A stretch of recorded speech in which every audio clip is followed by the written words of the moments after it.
Mic check, mic check. 1 2 1 2. Mic check, 1 2. Are we up in this piece right now? Is that what it is? People hear me. We gonna see what's up.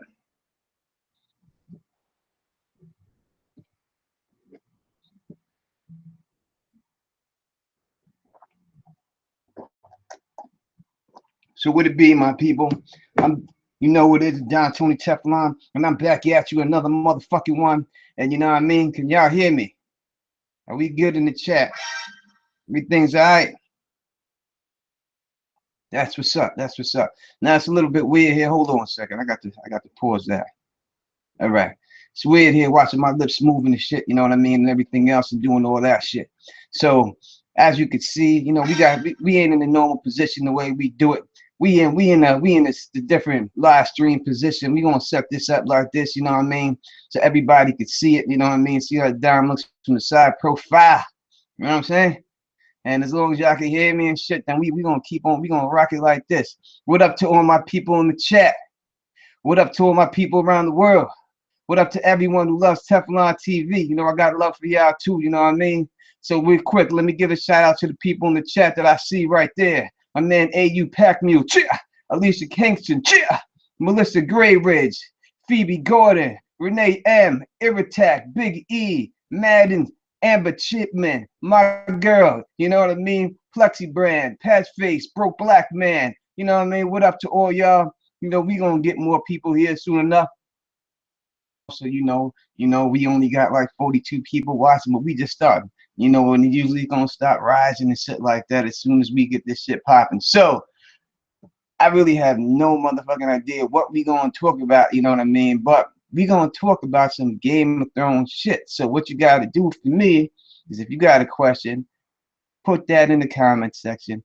I'm gonna read these questions off. I'm gonna answer these questions. Anything you got that we gonna talk about, the untold truths. Let's try to keep it like that in Game of Thrones. The mysteries behind the book. You know what I mean? Not just the shit that everybody else know, about the shit that people don't really see and stuff like that.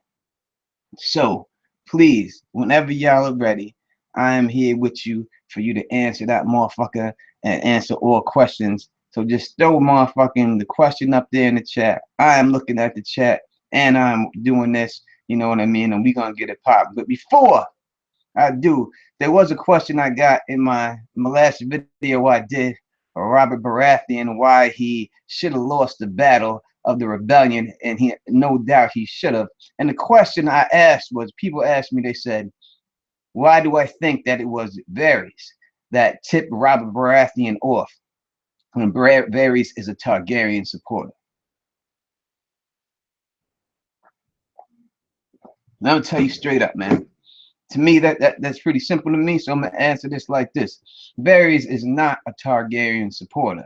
Varys is a Blackfire supporter, because Varys is a Blackfire himself. So it was easy for Varys to do that, because at that particular time, the Targaryens are very strong, very powerful. So why would he not want to take out the Targaryens and then get down with the Blackfires? We can see as soon as Jon Connington is defeated, right, by Robert Baratheon and takes off, who is the person that scoops him up? It's Ilio Malpatis, and he is the one that gets him Fagon. So that is right there proof in itself to show you that Varys is a Blackfire supporter, and he was not supporting the Targaryens. And we look at the plan of Varys and Illyrio. What was the plan from the beginning?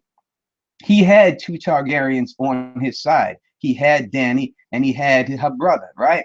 But he didn't expect Dany to survive with the Dothraki at all. He expected her to get killed. And his plan was just to have them come over there, the Dothraki and Viserys and them, and just cause havoc, and then bring in Aegon and snatch it up and make him look like the hero. That was the plan from the jump, and that would still be the plan. So that's why there's no doubt in my mind that the person who tipped off Robert Baratheon was Varys. Now, will that ever be shown in the books or anything like that?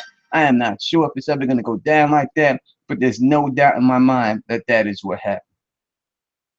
So I see that we have the questions that started coming in. So we're going to go up and take a look at these questions, you know what I mean, and get this problem. Usually got somebody rocking with me. I usually, you know what I mean. I don't know where Mo at right now. Maybe he jump in the chat, and if he does, then I'll send him that link and get him in here. You know what I mean? But usually I got someone rocking with me and stuff like that. But you know, we're gonna run it like this for now. Maybe hey, you want to rock with me or something. We get him up in here, something like that. You know what I'm saying? We shall see what it is. Damn, these questions, they go too fast, man. Uh, uh, uh. Uh, T-Baby asks, and she's got to ask something crazy. Is Stannis a cursed man? What kind of question is that? Is Stannis a cursed man? Number one, Stannis Baratheon is the best character in this whole Game of Thrones, without a doubt. You know what I mean? There's no doubt about it. I don't care anyone say. That's my opinion. Is he cursed? No, I do not think he's cursed at all.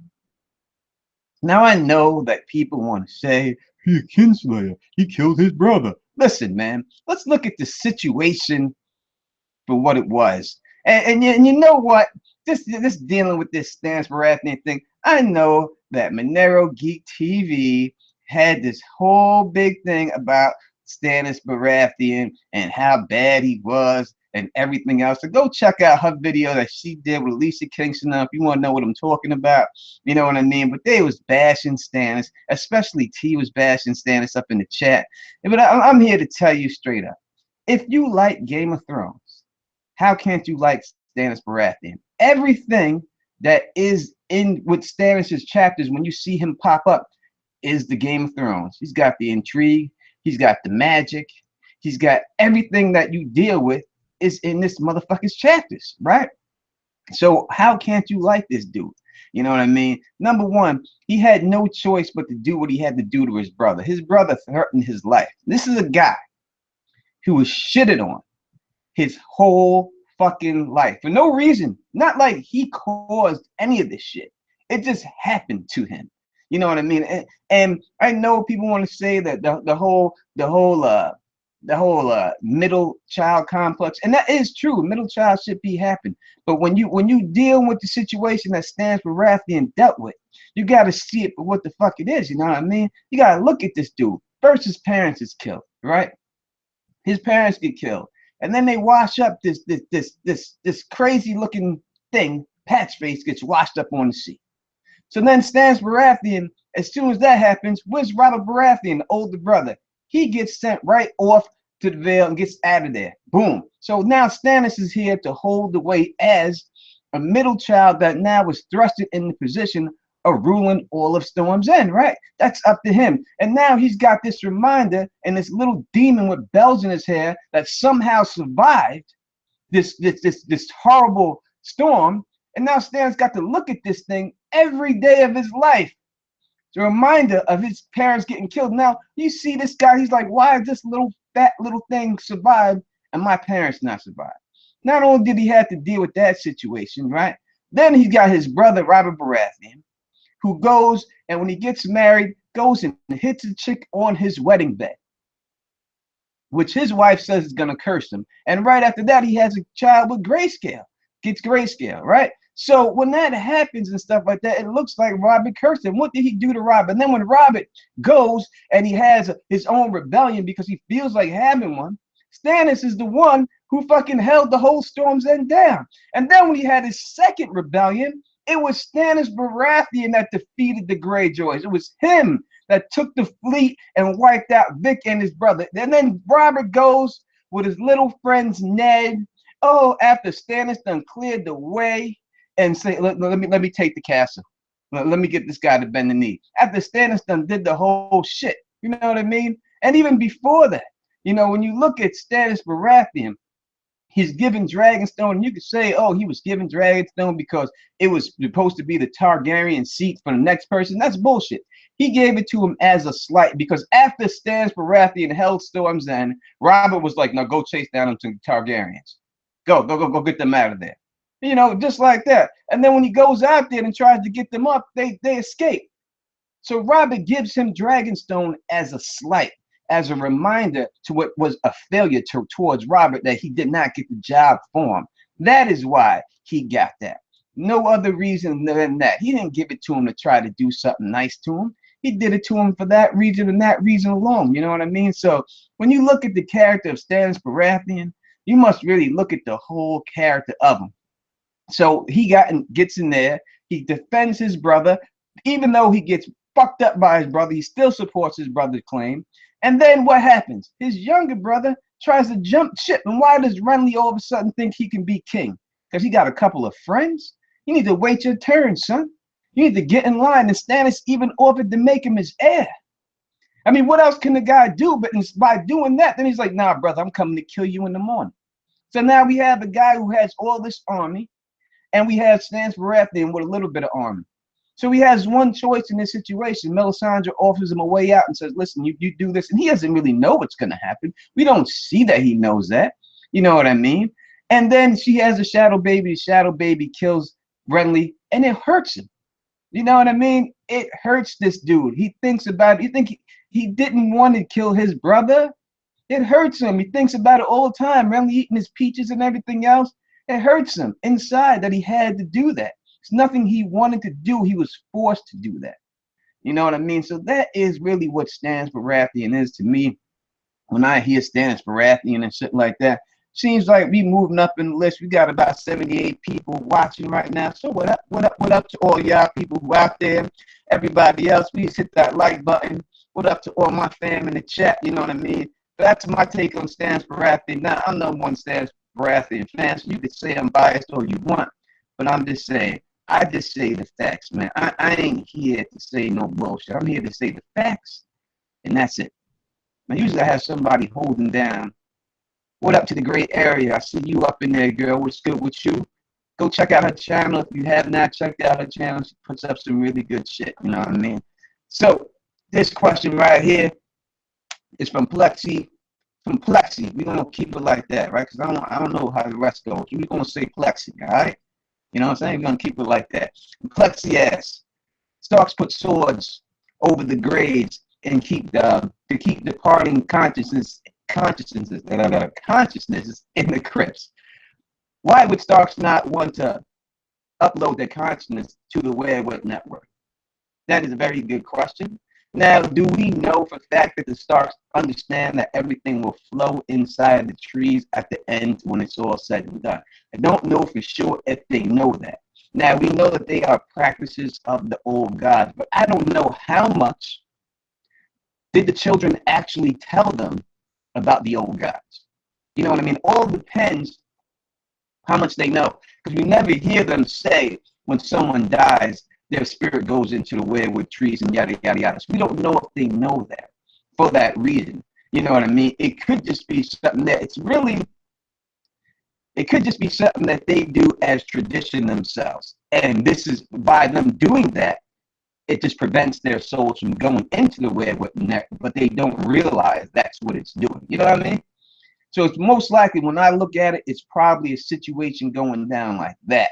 You know what I mean? But it is a good thing that that their memories don't go back to the werewolf net. But we see, you know, when Bran does go back in the time and all that, at least in the show we see, he can see all the visions of the Starks and everything else. So something's going on there that he's able to go there. He's just going through, I guess, because it's weird, because where he's standing at, right? It stays in the werewolf tree. He's supposed to only be able to see through the tree, but in the show, he ain't nowhere near the werewolf tree, and he could walk around and see everything else. You know what I mean? Because I always thought that you could only see through that face of that werewolf tree, and wherever that face is now, can you see through the branches or something like that? That whole ass branch, you can see everything. But I always thought it was something that you could only see through the actual face of the werewolf tree. But the way the show shows it a little bit different than that. You know what I mean? So that's the way I look at that situations. I think it goes to, and dealing with this question is, why must there always be a Stark in Winterfell? Why must that happen? It's got to be something more. Now, when the way Catelyn puts it, and the way it's put out there in the real world so regular people can understand it, is that, you know, if there's no Stark there, then somebody can probably take over Winterfell or just come and try to snatch it up. So you need a Stark there. But it's definitely more than that. It's got something else to do with some magical situation that had to do with the pack. Now, see the name of the place is called Winterfell. You know what I mean? Where Winter fell. And then the most intriguing thing we get there that people don't want to talk about is we get this goddamn pond that's out there. And this pond reminds me of what happened in the Ice Dragon book, and when the Ice Dragon melted into this pond, and that was it. And that's what we see. To me, that's what it seems like that pond is. That pond seems like an ice dragon melting type situation there. You know what I'm saying?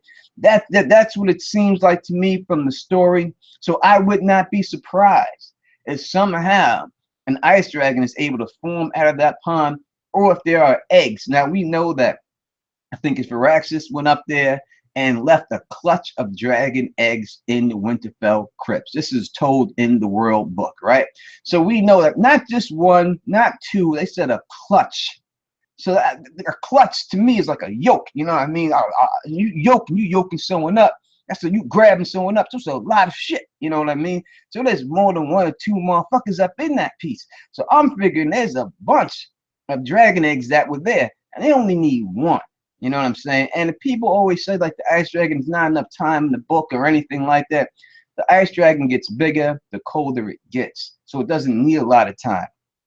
That also, if we would talk a little bit about ice dragons and not dealing with the show, let's talk about that motherfucking Blood Raven real quick.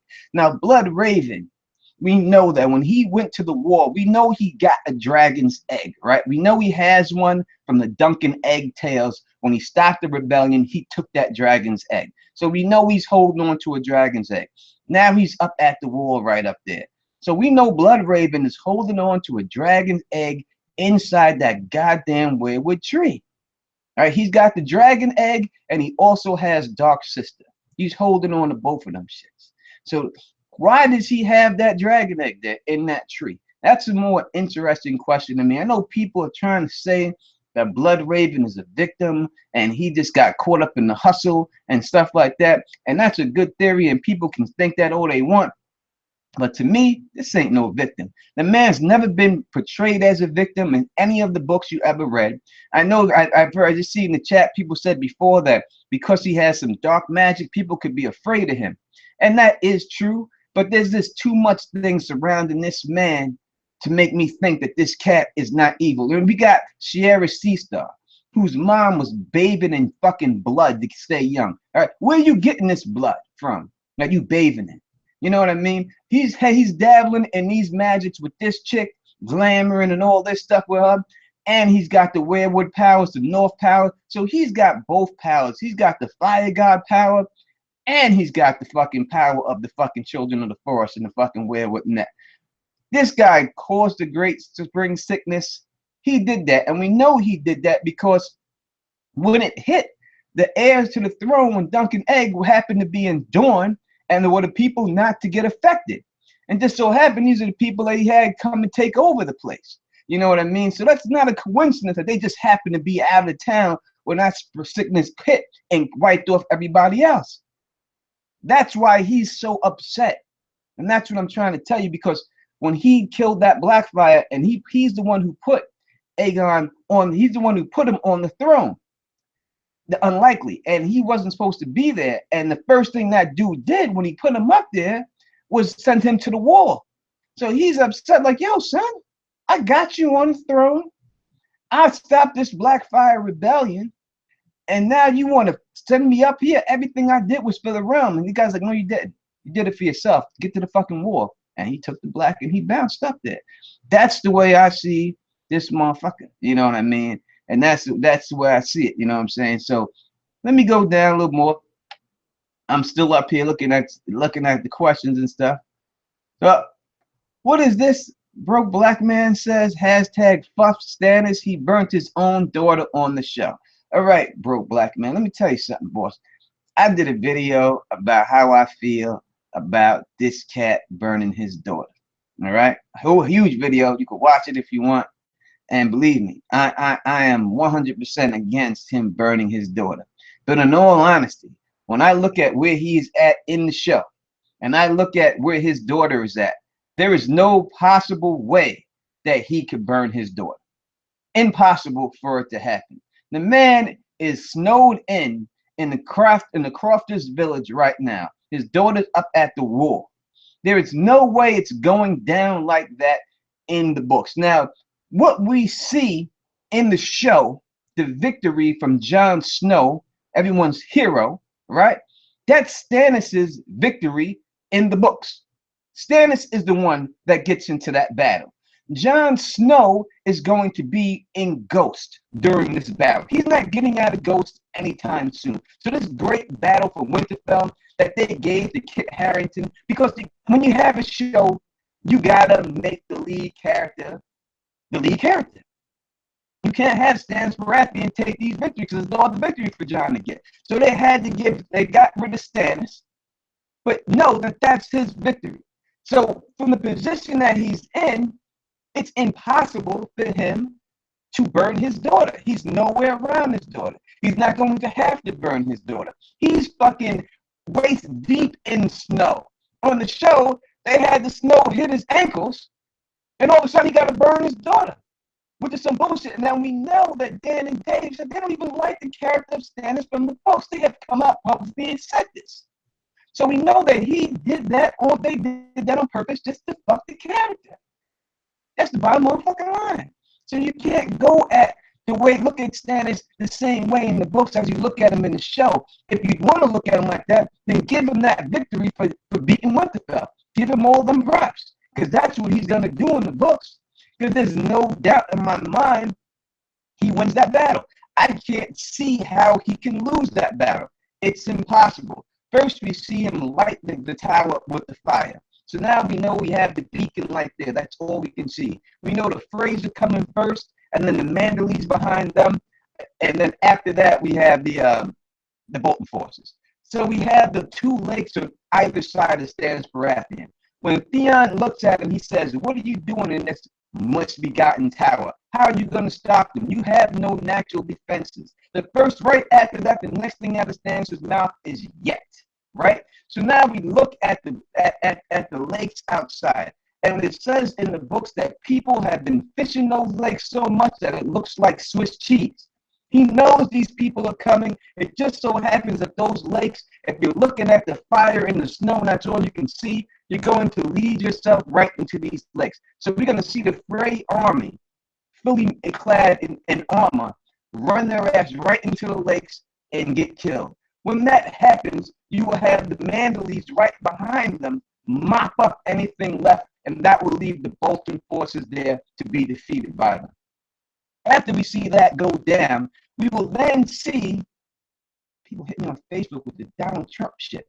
After we see that on Facebook, after we see that go down, Stannis Baratheon will then, because we see in the pink letter that Stannis wrote the pink letter, we see a talk of the sword, right? They want the sword. That's what's important. So when you see Stannis, we need to do is charge it. We got the beacon light. We got the sword for light. You see that every time he pulls that sword out, he blinds motherfuckers. So if they're running towards the light, he pulls out that sword, he's going to blind them. They fall in the water. They're going to die.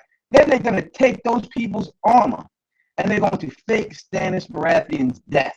And they're going to march on Winterfell, just like they showed with Jon and when they king of the North shit. They're going to do the same exact thing going down with Stannis. And they're going to hold up his sword like they got him. Bruce Bolton's going to open the gates like a fool, and then he's going to get sacked, and that's how Stannis will take over Winterfell.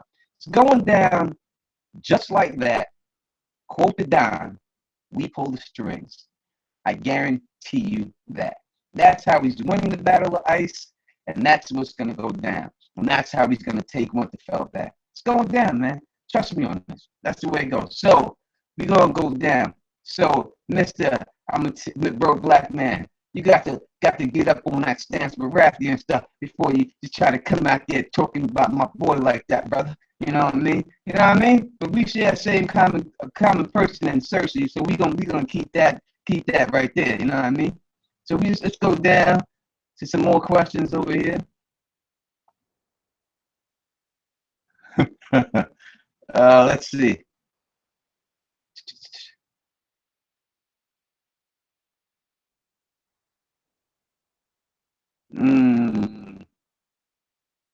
See, that's why I need other people with me, man, so they can get these questions popping. T-Baby asks, is Stannis the real king? He hasn't won it by conquest yet or sworn it. So if you're going by just legitimacy, he go and you're going by that the Baratheons took the throne, so that the Baratheons bloodline is what sits the throne. If we're going by bloodline, then there's no doubt that Stannis Baratheon is the next one in line. It's just that simple.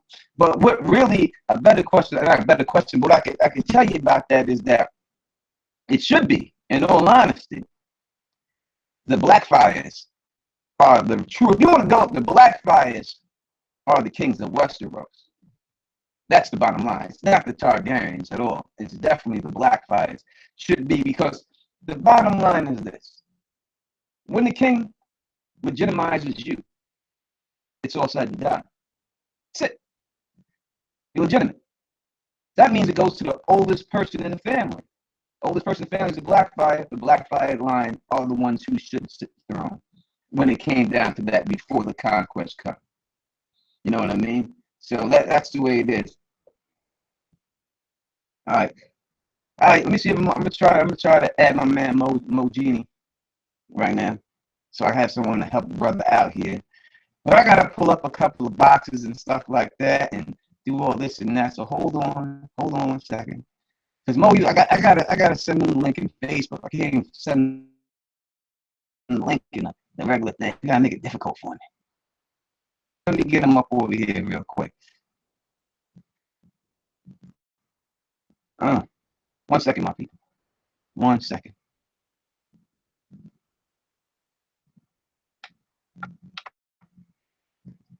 Hey.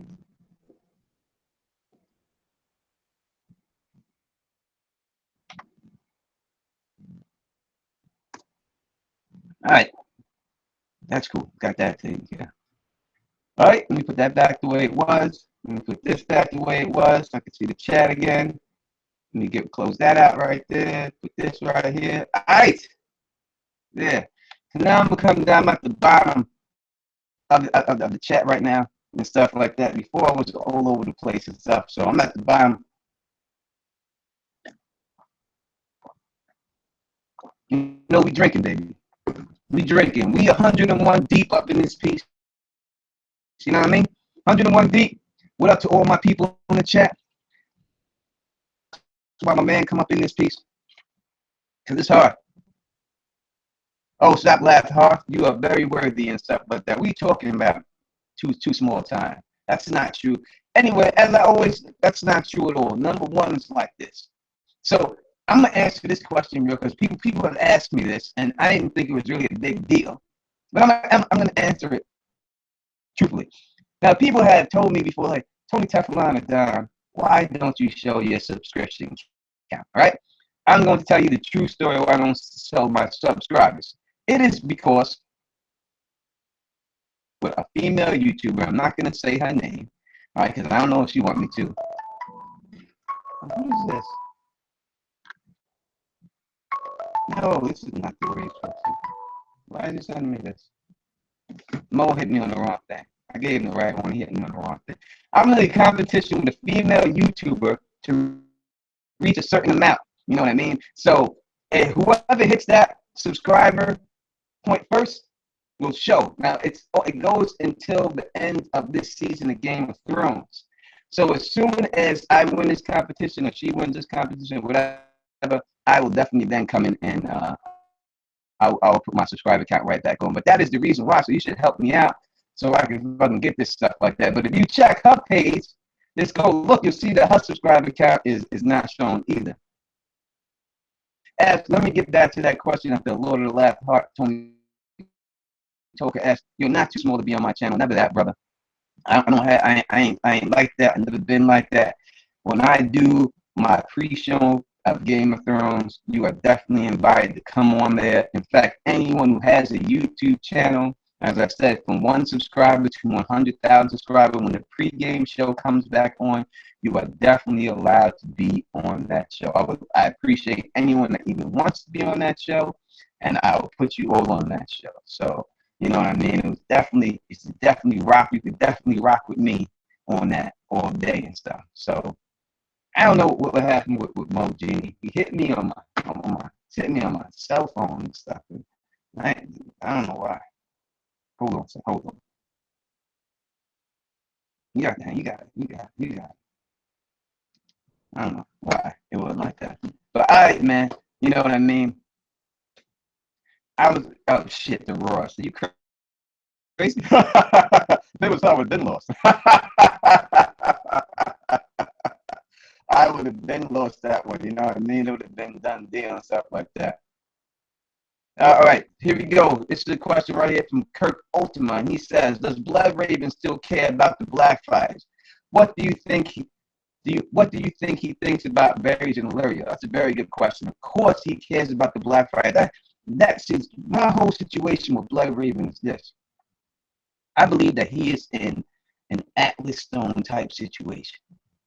And he's trying to switch bodies out so he can come back into the realm. Now, when we look at this dude, right, where he's at and he's stuck out there, he just trying, we look at the last 16 chapter, and I think that shows the proof of that whole situation, you know what I mean? Because when Vlad gets stuck there and shit, right, he tries to take over that chick, right? And we can't take over the chick. When the chick fights him off, you see her bite her tongue, she looks like a weirwood tree.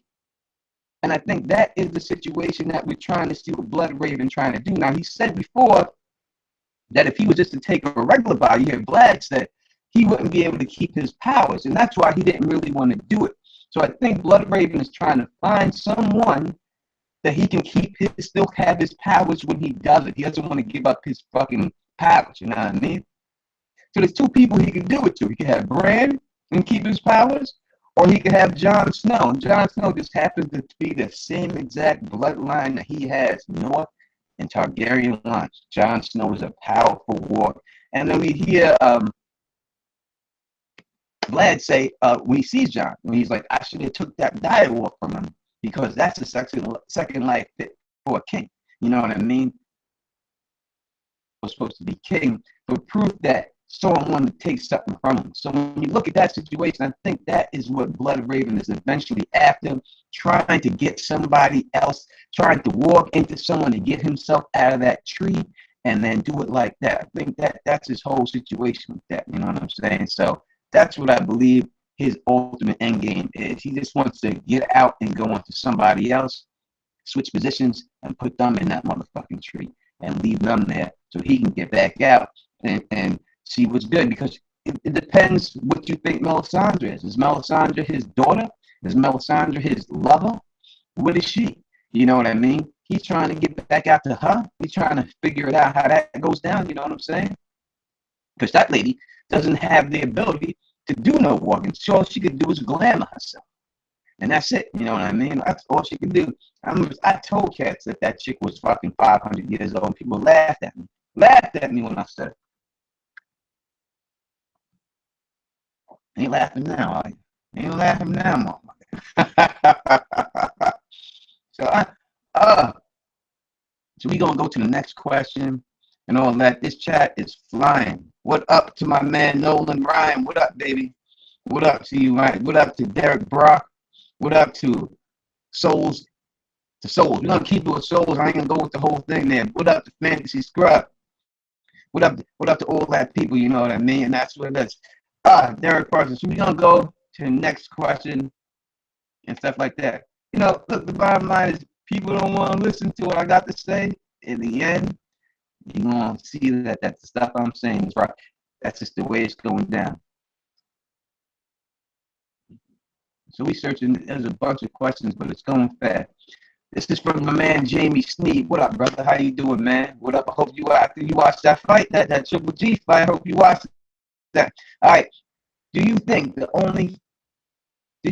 only to become a faceless man or no one is by killing a person that is assigned to assassinate you? So the only way to become a faceless man or no one is by killing a person that is assigned to kill you. I don't know if that's what you had to do for the final test. You know what I mean? I look at the faceless men. You know what I mean? When I see faceless men and stuff like that, I look at the faceless men like it's a game. You know what I mean? Like at the end of the game, you got to get beaten or something like that. You got to get jumped in. That's why I never tried to.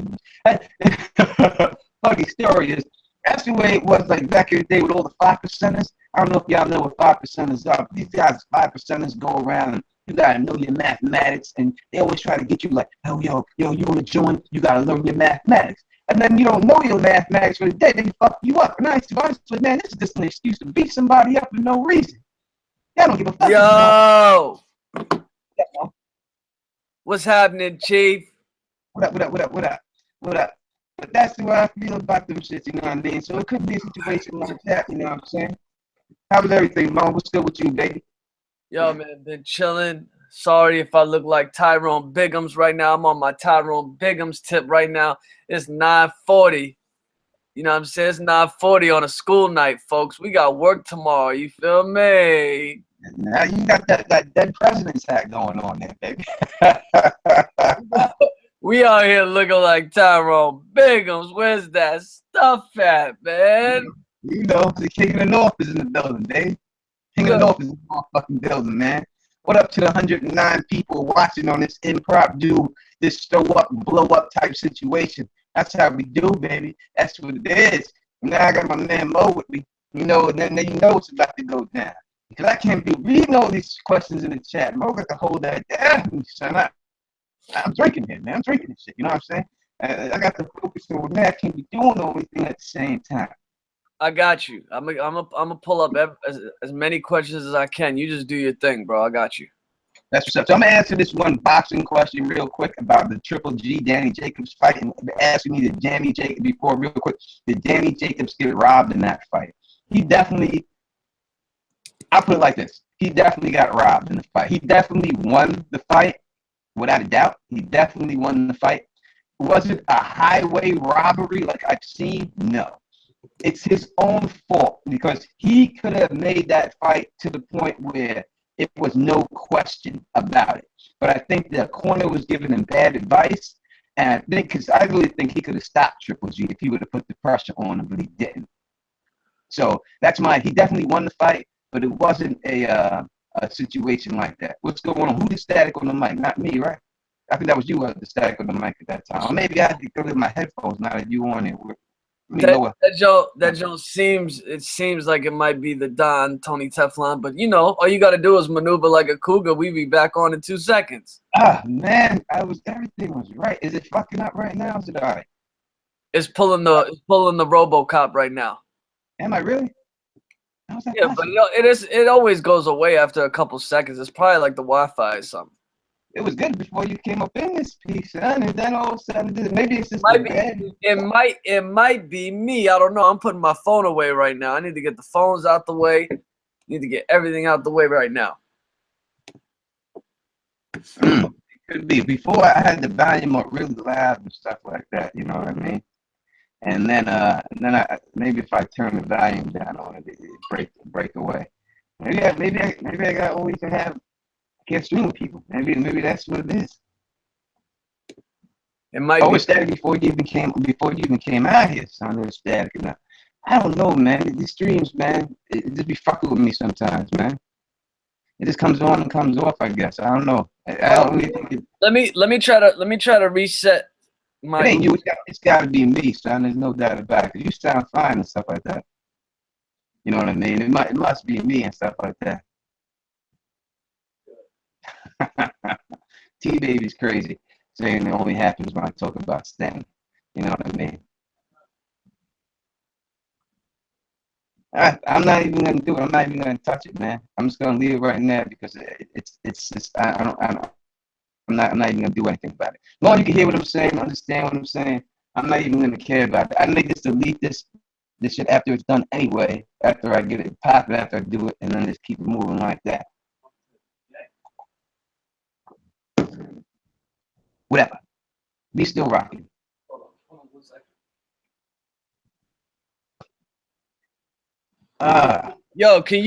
Is everything cool on my end right now? Yeah, you good, son. Oh, all right. If I drop out, it might be my Wi-Fi. So you sound better now, though. You sound much better. Cool. You got the Trayvon Martin hoodie on now. You know what I mean? So it's all working, son. That shit's getting chilly out here. I keep telling y'all, man, it's cold on the East Coast. That's it. It's a fucking. Let me tell you what it is, man. See what happens when you expose the children to the forest, like the man saying up in there. They try to get at me and stuff like that. You know what I'm saying? So it is what it is, man. It be what it be, man.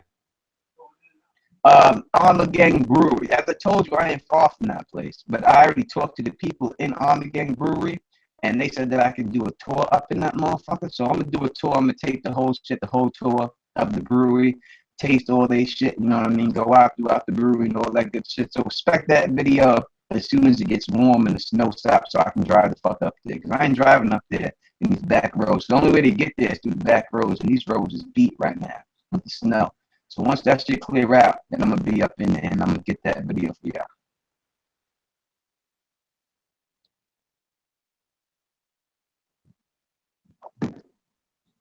Let's see. All right, so you got a question here. I've seen a couple. Let me go back up.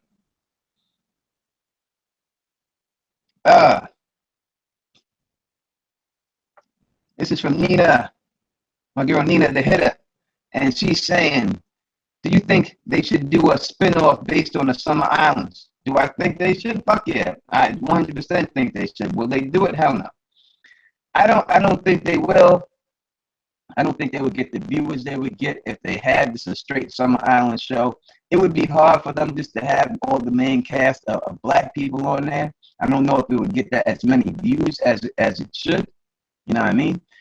There's not enough known characters there for it to have the fan base on it. But would I love to see it? Fuck yeah, I would. But I think you can just go, excuse me, by George R. R. Martin's own comments on the situation about black characters, because he got interviewed by a black man, and the guy asked him straight up, how come there's not a lot of black characters in your show? And he said straight up, if you want black characters in a fantasy book, have a black writer write a book, and you have all the black characters you want. So I think from that statement right there, he's just telling you, I'm gonna write my books the way I write.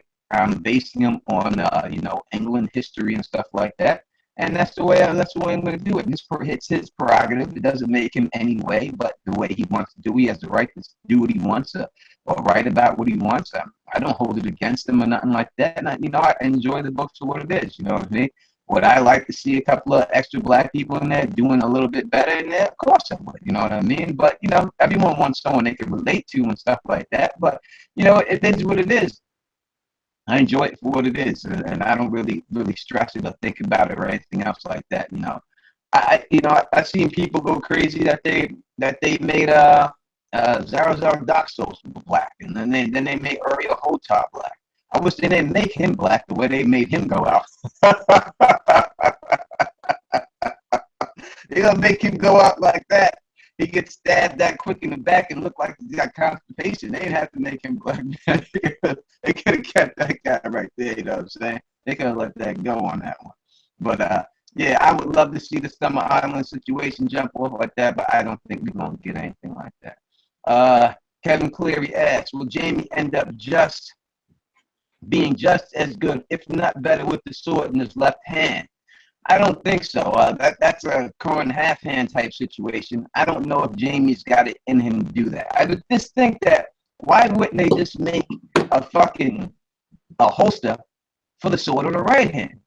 I would just think it'd be easier to do that. Why don't you just? I mean, if you could make a golden hand, make a fucking holster that you can just clip a sword into it on the right hand and let them go to work with that. Mo, what do you think? I mean, what are we talking about? We talking about Jamie's golden hand? Like will Jamie get as good with his left hand as he was with his right?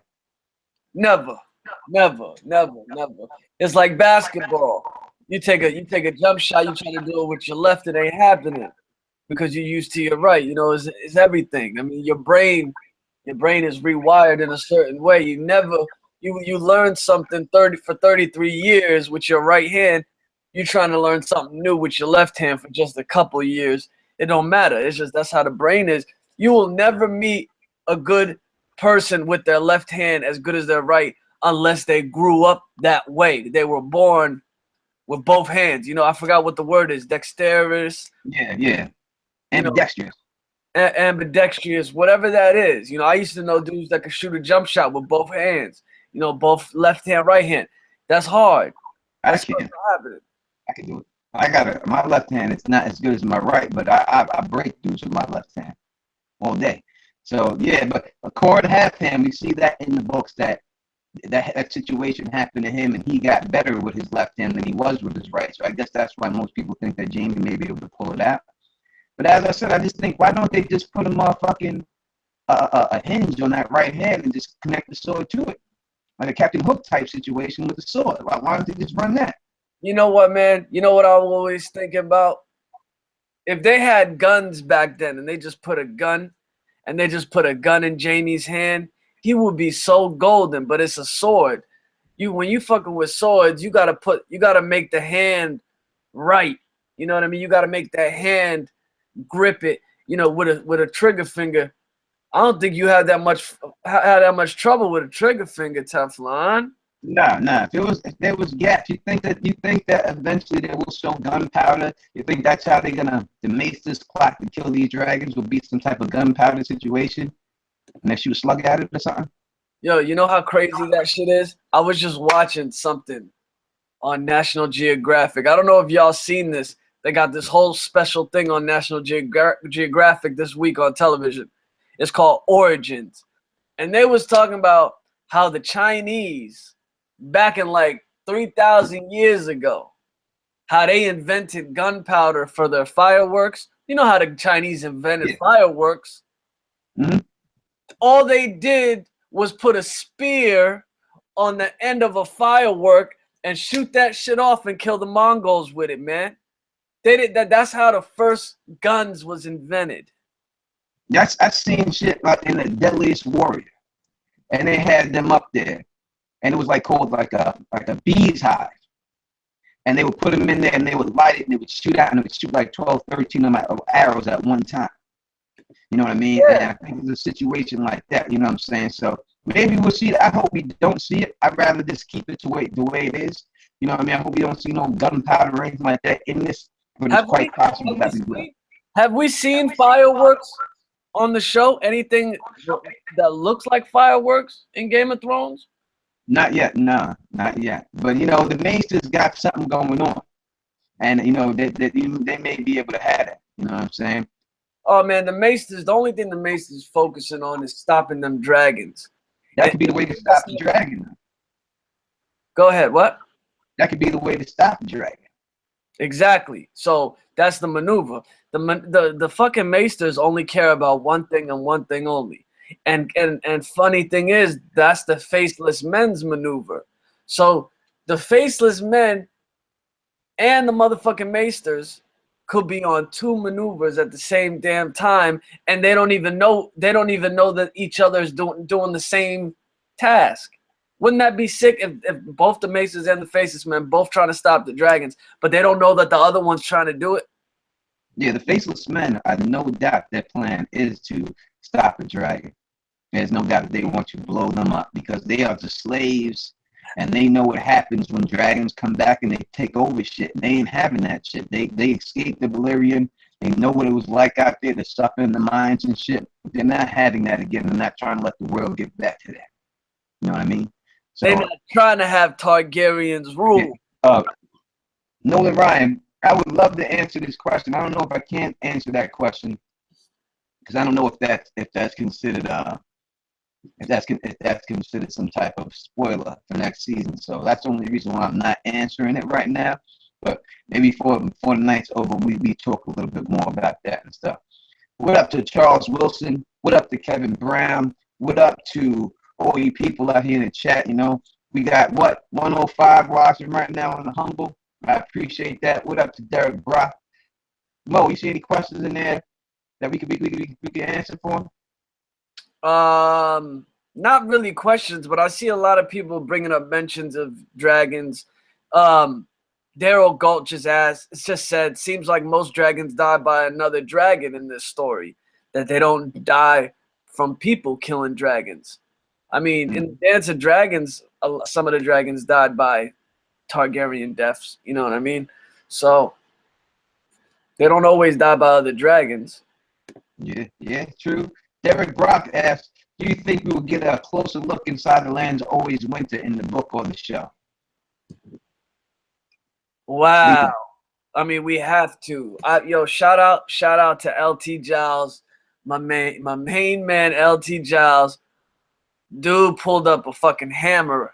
He pulled up some hammer knowledge, back in the day, on a video. And he said that the start of Winds of Winter was going to be inside the lands of winter with Benjen Stark.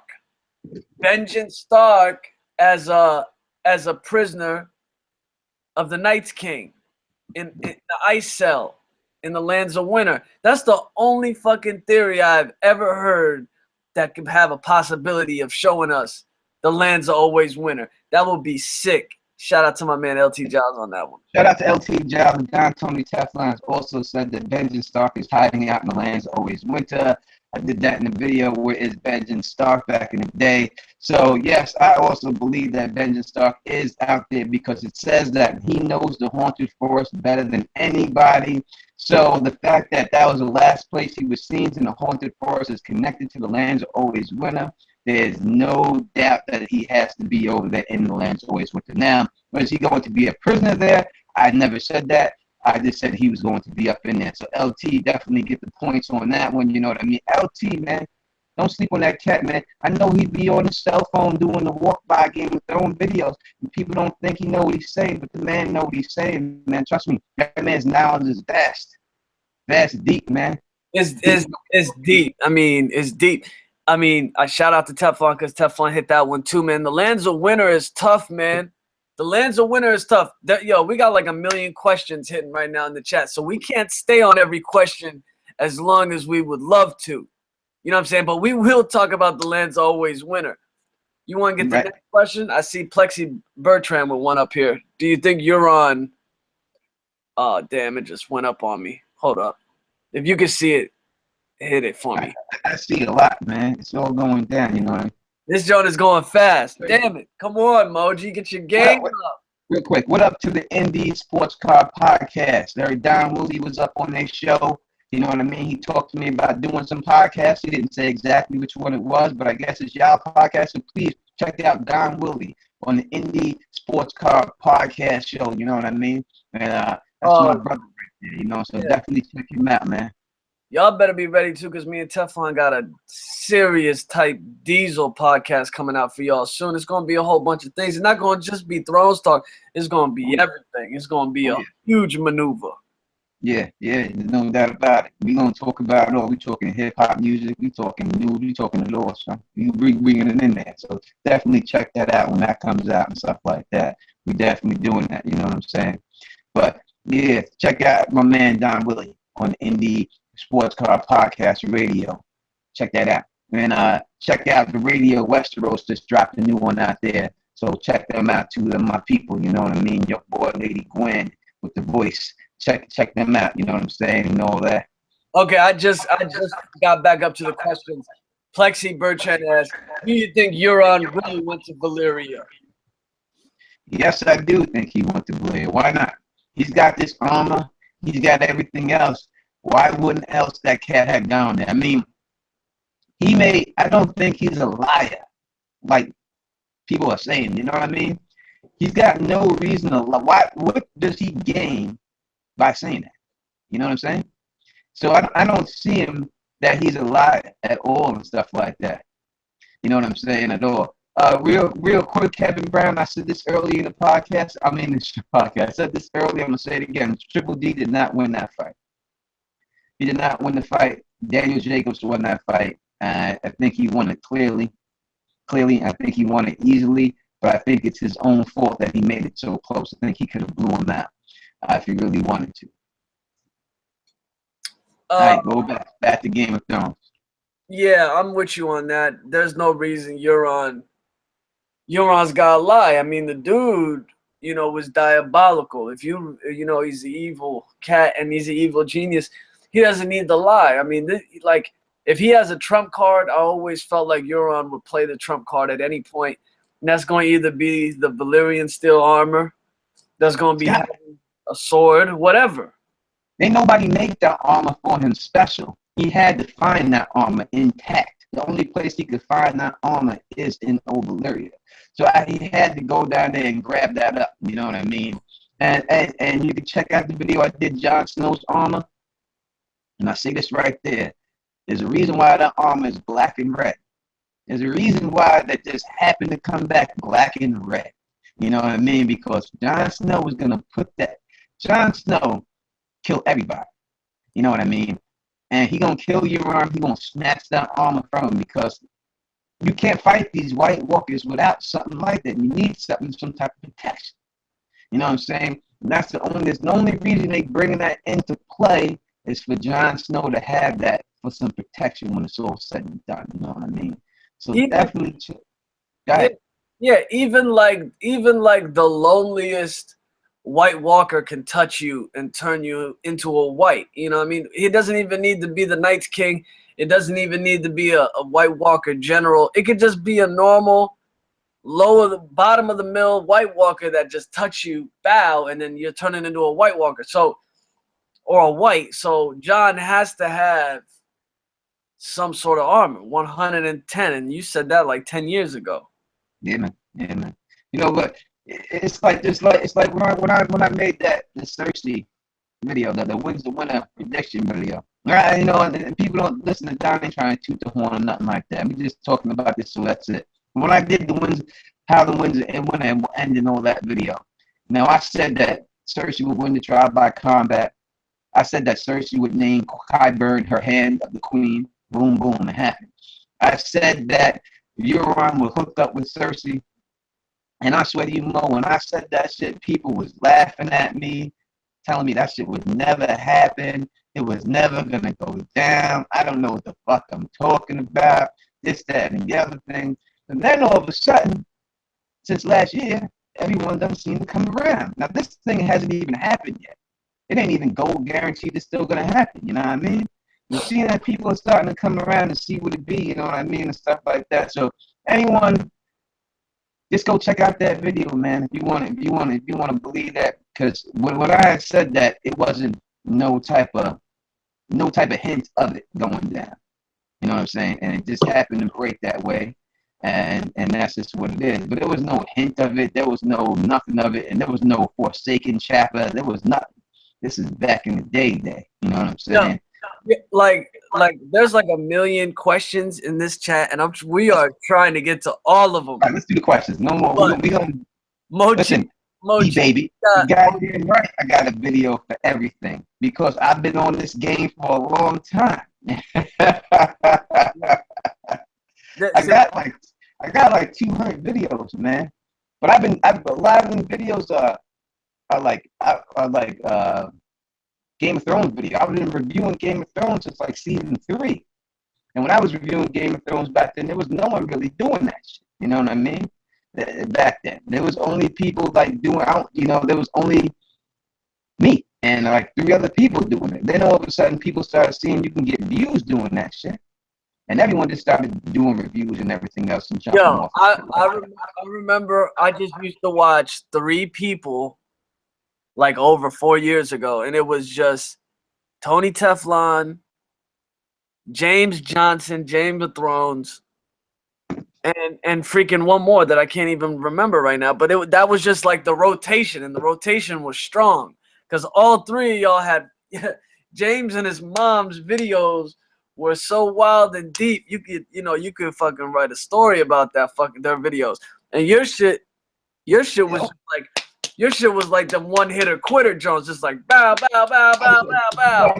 If anyone watches the videos, I was so nervous doing them. You can see now I'm telling you, and you go back and look at it, I was so nervous doing those videos when I was doing them because I didn't want to get laughed at. Because I went on Reddit a couple of times and dudes just shitted on me. And I was like, ooh, I'm out. You know what I mean? So, but the reason why I did it and shit like that is because Otaku Assemble was doing it. And he didn't know because he didn't read the book. So a couple of things he kept saying, he didn't know, he didn't know what it was. And I kept hitting him in the comment section, and he would never answer me. And I was like, damn, he didn't answer. Fuck it, I'm going to do my own shit. So that's why I started doing that shit. But shout out to Otaku Assemble. That's my brother, you know what I mean? And these other dudes called Anime Real Talk.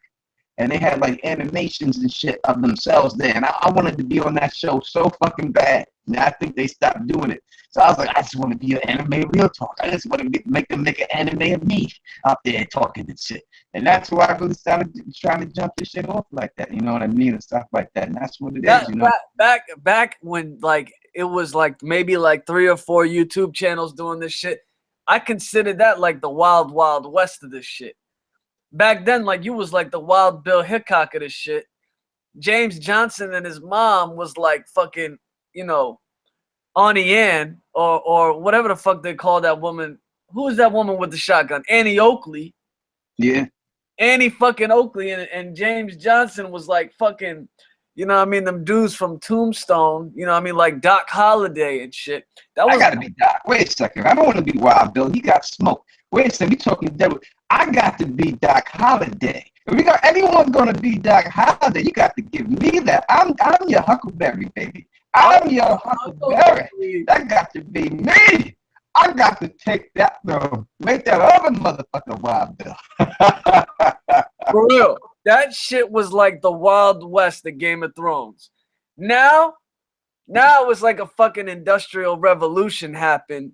You got fucking all these channels right now that just busted loose onto the scene doing Thrones. Half of them never even read the books before.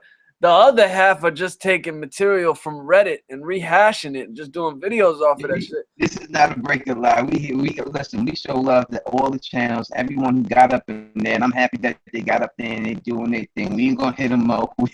We ain't gonna hit people up. Listen, everyone bring their own unique style and flavor to it, and I'm happy that people do. You know what I mean? It's all great as long as people want to be community and want to give people respect and want to show love. I'm all about showing everybody love. You know what I mean? That's what it's all about with me.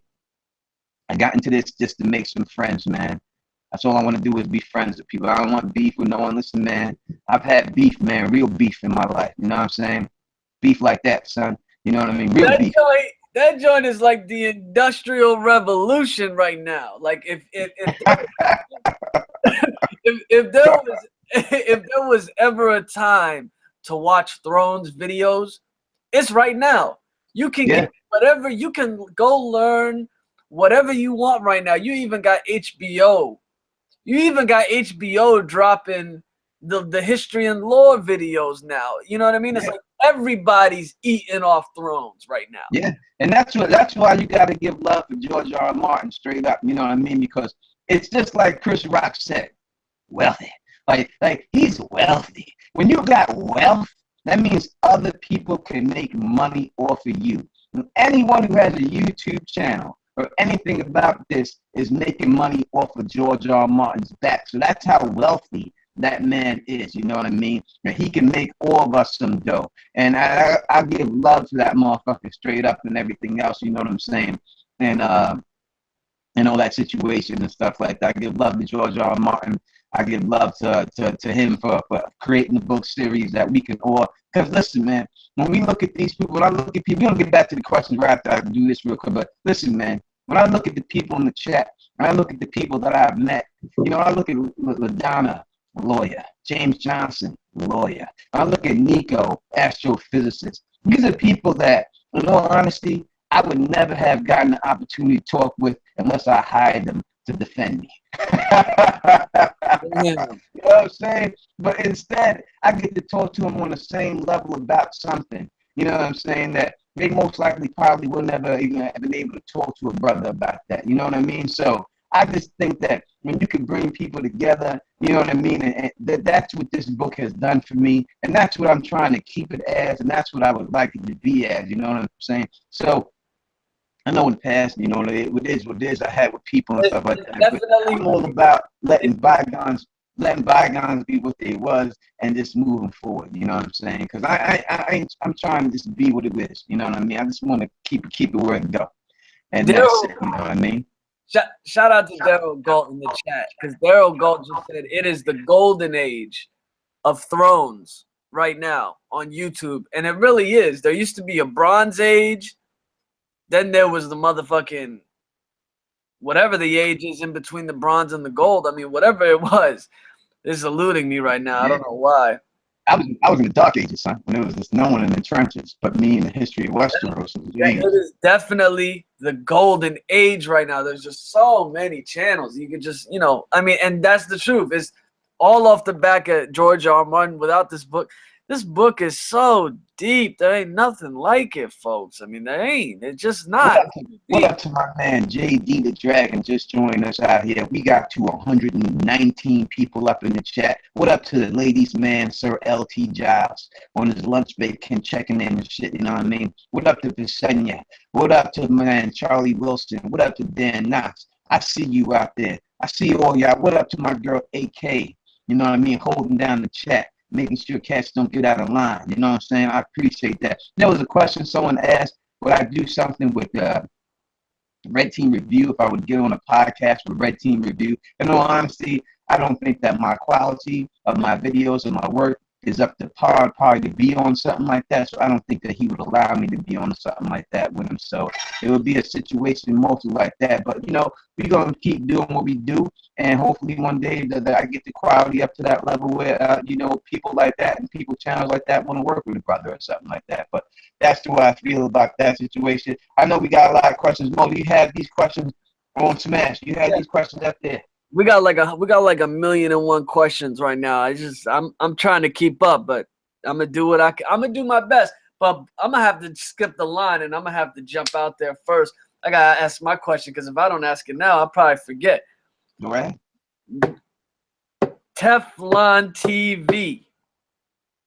Yo, what is the major reveal for season 6? You think they're going to go straight into telling us who John's parents are? Or you think there's going to be another major reveal in season 6? Can there be multiple reveals in season 7? Or is it just going to be John's dad being Rhaegar? I mean, they're going to show the whole journey. See, that's the whole thing. We don't have a lot of episodes here. You know what I mean? We only have a couple episodes, so they got to squeeze a lot in and stuff like that. So we know that there's been a lot of motherfucking plot leaks and shit like that have come out.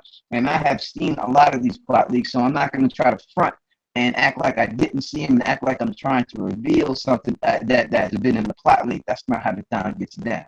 So something that I have not seen in the plot leak that I think that they have to do in the show or something like that, it's pretty hard for me to say what's going to go down, but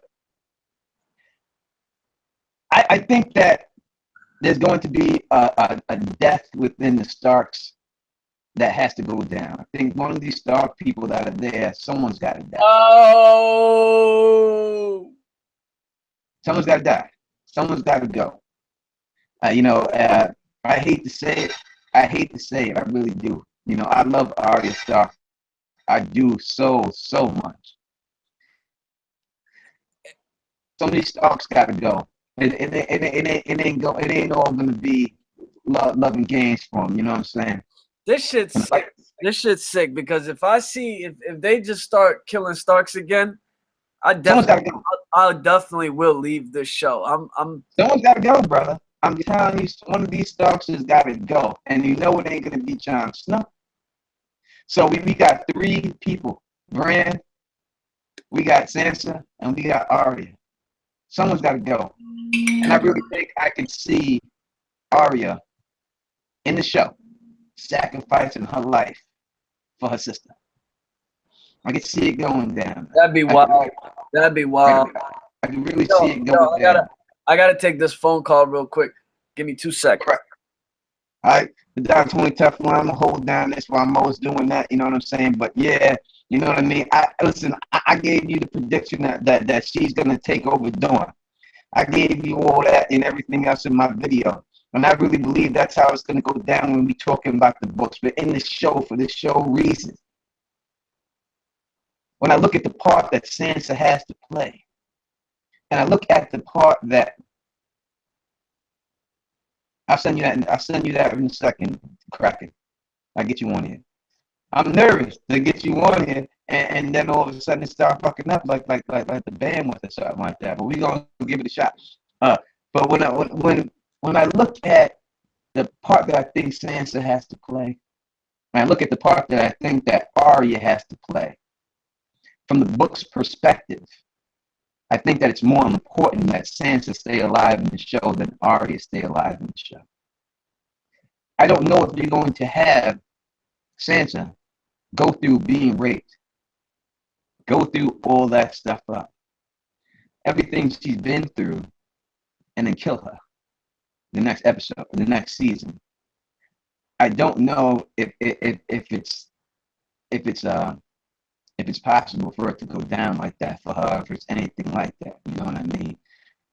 So that's why if I really have to look at one. Now we know that Arya is George R. R. Martin's wife's favorite character, and we know that Tyrion is George R. R. Martin's favorite character. But I think someone's got to die. Someone's got to die. You know, and when I look at this situation, if anyone is proposed to die, if anyone is ready to die, you know what I mean? I would have to say that it's Arya is ready to die. And I could see her sacrificing herself for her sister. You know what I mean? And going out like that in a situation. You know, so I don't know. My man Big E says Tyrion's going to die because of grayscale. Tyrion, you know, I don't know if he's going to get grayscale. Got the robot situation going on right now. Is that what it is? Hopefully it goes away in a second. And because I don't have my regular microphone hooked up. I'm just using the microphone that's on the camera. Actually, the camera's sitting right over here. So if I turn that off, I have to turn that off. I have to turn the whole camera off and stuff. So you know what I mean. So I'm not going to do that and just turn everything off right now. There'd be no way I'd be able to pull that off and stuff. So hopefully it gets better. It usually comes in and comes out. I think that what happens is people keep hitting me on my phone, and I think that's taking off my bandwidth, and that's what it is. But I'm gonna shut my phone off and stuff like that, so people can't hit me on it no more. I think that's what it is, because people is that between that and people in these goddamn Facebook tweets on my computer. I think that's where it's going down and stuff like that. But it usually comes on and comes off and goes on and goes off and shit like that, because I didn't turn it off last time and the shit started. So hopefully it'll be all right. What up to Serena? Her first live chat, rocking with the Don. I really do appreciate you coming here for your first live chat. And usually, I mean, I wish I could tell you that usually I don't sound like the robot situation, but recently it has been coming on. But I've done many chats without that situation. But as I said, I live in a very rural area at this piece, you know what I mean? So hopefully it goes away and we ain't got to worry about that. I know y'all a little bit behind me, a little bit delay and stuff like that. We're going to go to the next question I'm looking at, I can find right now. It's from Netta Hitter. And she says, how did the others get to the far east of Essos if the world is flat? You have to go on the belief that the world is flat, which I can't really believe that the world is flat in there. You know what I mean? I think that when you're dealing with the others and you're dealing with the long night and the whole situation like that, I think it's definitely the same story that we hear in Westeros, we hear from over there. You know what I mean? So when the long night struck, I think the long night was only intended to strike in Westeros, but it went all the way across. And I think that it's more of just people just doing I think it's more of the people just fabricating the story and telling it different ways. I think that the way that we've seen the play with Ned Stark in the show, or in the Mercy chapter, that we've seen go down there, the way that they took that play and made it's the same situation that's going on with the others. But I can't believe the world being flat. It's impossible, in my honest opinion, that any world can be flat. I don't think it's possible for there to be a flat planet in anything. I just don't think it works. It just does not work whatsoever. So I can't believe a world being flat. I don't think George R. R. Martin would write about a flat planet or anything like that. You know what I mean? So I can't see it going down like that for whatever reasons and stuff. We're gonna try to add Don the Kraken Whip up in this thing and get him up in here. We're gonna see if we can pull him up in here. All right. I'm gonna wait for Mo to get here, and then we're gonna do it. And what I'll do is maybe I'll drop my bandwidth down a little bit and see if that helps. So now that it may get a little bit more, my picture may be a little bit less quality, but maybe if I drop that down my bandwidth, that I can get a better voice for y'all and stuff like that. So we got from Ashka Verma. She asked, "How do you truly think Cersei's storyline will end?" Well, you know, as I said before, I had put that down that Cersei and Euron will hook up, and this seems that when we look at the younger brother strangling her ass, it really looks like that's gonna be Euron that strangles her. I think it has to go down like that. He's the younger brother. I think he will be the one to strangle Cersei and kill Thirsty Cersei. I think that she's going to be the one that takes that out. I don't see any other way going down. When we hear the Forsaken chapter, we see that it says that he is right next to a chick that's long, tall, slender, and pale. When you hear about her being strangled, it says specifically, when they talk about her skin, it says specifically that Cersei, that the Valancourt will place his hands around your pale neck. So that fact that he's with a pale chick, she's got a pale neck. We see how he's treated this chick that got his baby in the belly, strapping her up on top of the silence. There's no way I can't see it going down that as soon as he marries her to get the Iron Throne, because she's sitting on the throne, that she's going to be strangled by Euron Greyjoy. That's how it ends for Cersei Lannister. It's going down like that for that chick, without a doubt.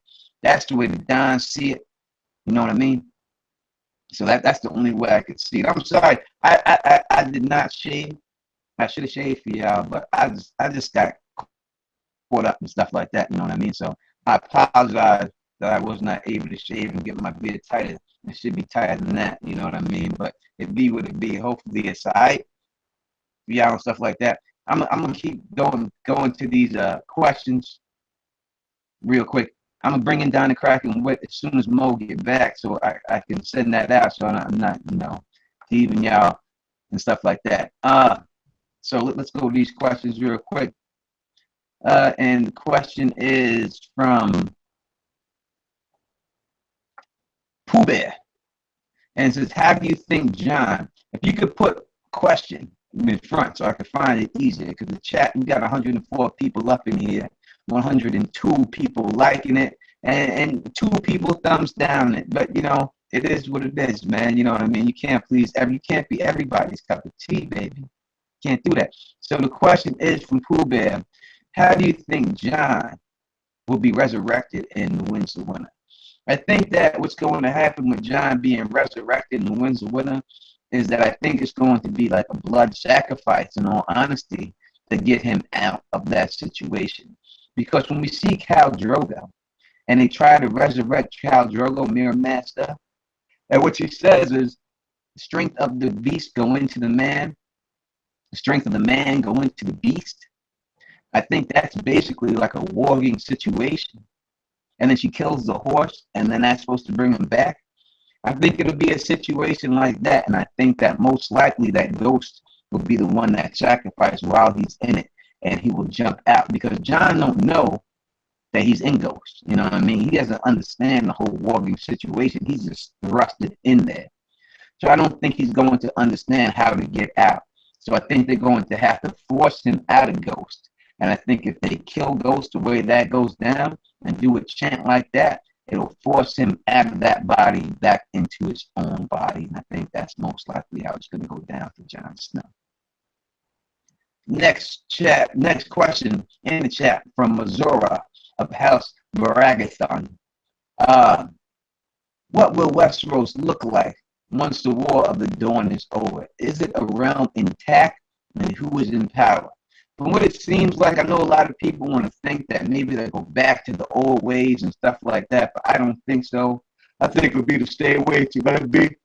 I think if it's got to be one person on there that I could see on the throne, it's going to be Jon Snow. I don't think there's a reason to keep him out. Show that he is supposed to be the rightful ruler. Keep him alive. Have him fight the White Walkers. Have him walk in the shoes just like Egg. You know, when I look at Jon Snow, I look at Jon Snow just like they had Egg. You know what I mean?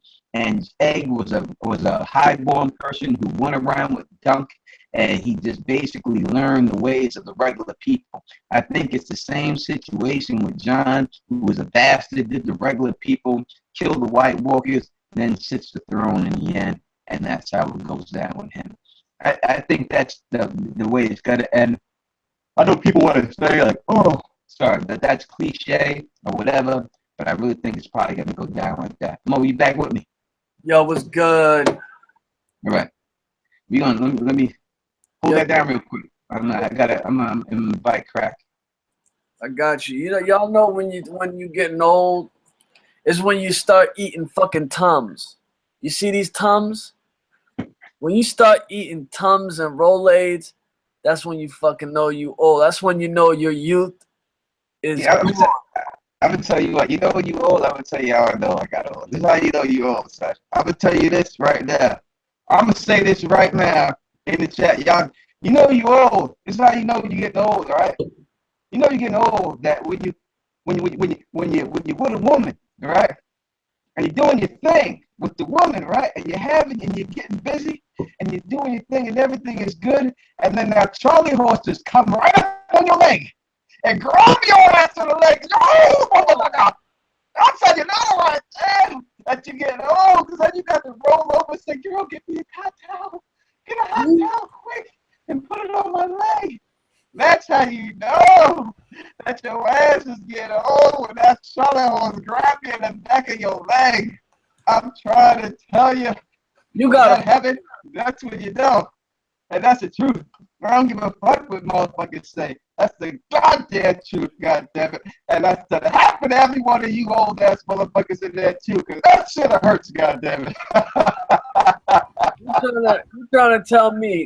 You trying to tell me you was smashing abroad and you got a fucking Charlie horse? Many times, nigga. Not just once. That just means he was going hard and he cramped up. Many times. Holy shit. Were you fucking were you hydrated? Were you hydrated? Did you have fucking water in your blood, dog? It's crippling. It cripples you. Right in the back of your thigh, son. You fucking got to just turn over like, shorty, give me a hot rag, quick. Hurry up. Because, you know, you feel it coming on. But you try to fight, you know, you try to ignore it. You try to flex your toes out and shit. You know what I mean? Try to flex your foot around and shit. So that you know, you're just trying to work it out. But when that shit grab you, it's all over. And that's the bottom line. Y'all know what the fuck I'm talking about. You know what I'm saying, man. You know what I'm saying. Hey, I never had that experience. That's raw. You know, I'm trying to tell you. You will. What happened to my man John the Kraken Wit? He was just joining us up in this motherfucker. Yeah, I don't flex my foot, son. Listen, I'm saying, it don't stop me. I just roll over and say, sure, you gotta get on top of it, brother. You gotta get on top of it, brother, right now. Right now. That's why I got the mirror on the ceiling. Yo, these fucking Tums will kill you. Yo, when I started eating spicier foods, and then that fucking acid reflux hits you right in your throat, and you gotta eat Tums, that's when you know you're old, man. That's when you know you're old as shit. When you're running to the 7-Eleven to go buy Tums and Rolaids at 1 a.m., that's when you know you're old, man. Listen, Alan Bird says he's trying to front and say it never happened to him. Listen, y'all can front. Oh, yeah, I ain't here to front. I'll tell you the goddamn truth. I'll tell you the truth. I ain't front. Shit, I'm a grown-ass man. I'll tell you the goddamn truth. It doesn't happen. But goddamn it, please, let me tell you, ain't no chick done been with the Don Tony Tyler. I put it on you. I ain't drinking too much. I'm starting to talk. Kraken, Kraken, where the fuck you been, man? Man, I've been right here. Where you been, man? I've been right here, man. I haven't seen those Arkham Knight videos in a minute, homie. Yeah, I quit that. I've been playing a lot of The Witcher 3, and I've been recording a lot of it, but I just never put any of it out there. I don't know why. Dude, I've been playing Horizon Dawn lately. Mm-hmm. That game right there is butters. That's the smooth. That's the mint right there. You gotta play Horizon Dawn. Well, I don't have a PS4. I only game on my PC. Oh, okay. Well, I mean, it's coming out for PC anyway. PC. Oh, well, shout out to I'll get it then. Monster Race. Yeah, PC Master Race. Absolutely. All right, we done talking about PCs and sexual. Hey, Teflon, they came out with Sniper 4, and I know you like that Sniper series. Yeah, I see that. I'm a cop. I'm gonna get on that. I'm gonna get on that right now. Hey, I've been playing XCOM right now. I've been rocking XCOM right now. I've been playing that. So, Tony, I grabbed a couple of questions from the chat earlier. all right, spit them up, baby. All right, Kevin clearly said, in book 1, Tyrion is reading about the properties of Dragonbone. Is Dragonbone going to play any kind of role in the story? Mojini, you want me to take it first? You take that question first. I would think that it would have to do something in the story about Dragonbone. I mean, we see a lot of bones inside of the children of the forest. When you see them laid up, we see old green seal bones. We see bones of giants. We see bones of everything laid up. Why do they have these bones protected inside of their tree? Why do they have? Are they eating these people? What is it? Why do they have all these bones up in there? So I would think that the dragon bone, it would have to be some type of significance. We have not seen it yet, but quite possible we can see some type of dragon bone arrows, or things like that go down with the dragon bones. But in any type of sci-fi type of fantasy thing, we have always seen dragon bones be a factor. So I cannot see it not being a factor here. Well, I think you got to kill a dragon first. No, hey, I muted you for a second. You were getting a little feedback. Now, I mean, you got to kill this dead dragon. I mean, there's got to be there's dead dragons, there's dragon bones all in King's Landing. Yeah, I was gonna say in the down there where Arya was, but was it just skulls or entire bodies? I think that was just skulls. I think I like the bones. Like, remember they said like the oldest one's head was the size of a cart, and the smallest head was size of an apple. They never talked about the bodies, or the bones, or the. Is it really? I mean, you would think he would, but is it really important to talk about the dragon bone? I mean, when we look at the bones, it's very significant in the World of Ice and Fire books. We see that these bones are inside the weirwood tree's mouth. All over the place that we see bones there. We see the importance of Ned Stark's bones trying to get back to Winterfell, and Lady Dustin trying to stop them from getting back there. There's a reason why this is going on. They're not bringing up these bones just to bring it up. Something's going on with the bones. So I would have to say without a doubt that these bones have some type of significance, whether the bones are able to convey memories, and be digested into the ground and be digested into the weirwood system. But I do believe the bones themselves can become weapons. I think that the bones can become arrow tips. I think the bones could probably be taken out with the type of dragons and stuff like that. I mean, we see that the one guy saying that a weirwood tree arrow can kill a dragon. What if it's not? What if the tip of the arrow is a dragon bone and on the arrow that is taking these things out, and that is the head of the arrow is made, because the arrow shaft could be made of weirwood, but the head of the arrow itself could be a dragon bone tip. I mean, what if dragon glass just really does kill dragons? You know what I mean? Like, who knows? Dragon glass kills whites, but what if it kills dragons too? It's quite possible. As I said, the children of the forest, they got the means to kill everything in the show so far. So nothing would shock me with those dirty motherfucking green little gremlins. I mean, what knowledge are the faceless men trying to find in that book? It's only got to be to find a way to kill the dragons. I think that when you add wildfire to these dragon eggs, you get the nuclear bomb effect. I think that's what it is. I think you can blow shit up. I think that's what happened beyond the wall in Summerhall. in that city. I think it was the test run, and they blew the whole fucking city up. And they're gonna try and do it again, and that's their plan, to blow up everything with that situation. Damn, not a summer hall cracking. Summer Hall. That was that summer hall grind. That's what happened. That's what happened. You had the dragon eggs and wildfire, nuclear bomb, nuclear explosion, blows up everything. That's what the faceless men is trying to do. Blow everything up. I think George R. R. Martin done like a lot of futuristic books too.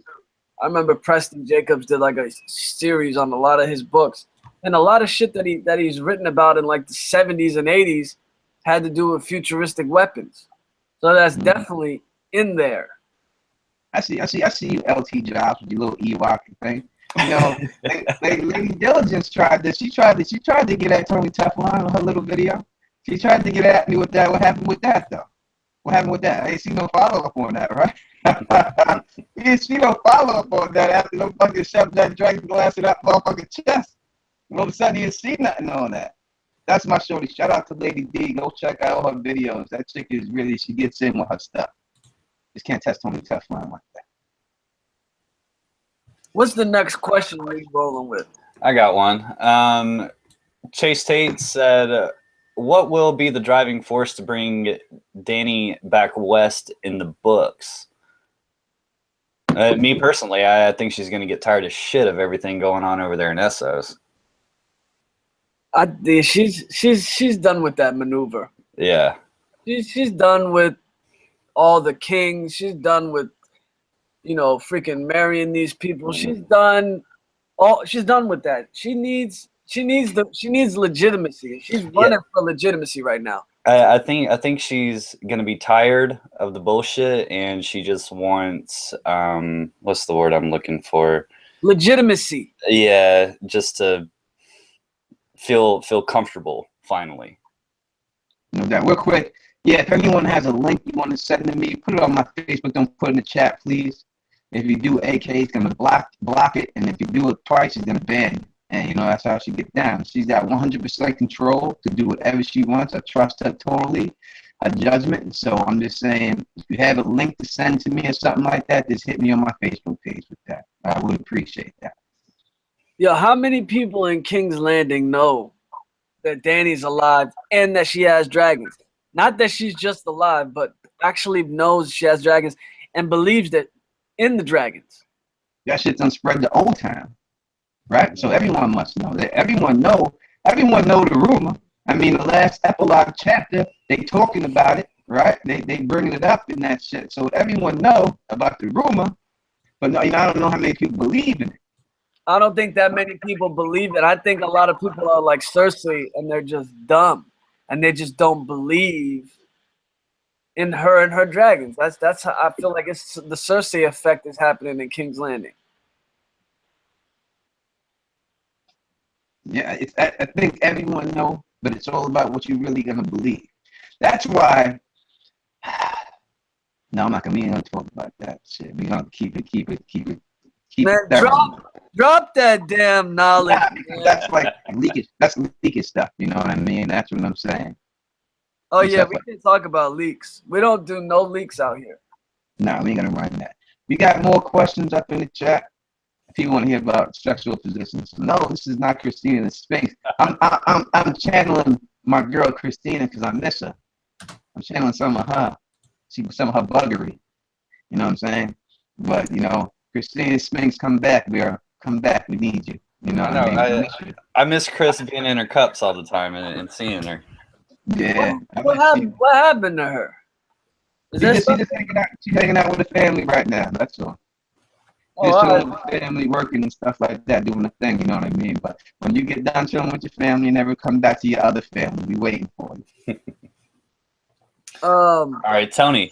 Yeah. Will Samwell end up being the real hero, or could he die? Sam talk.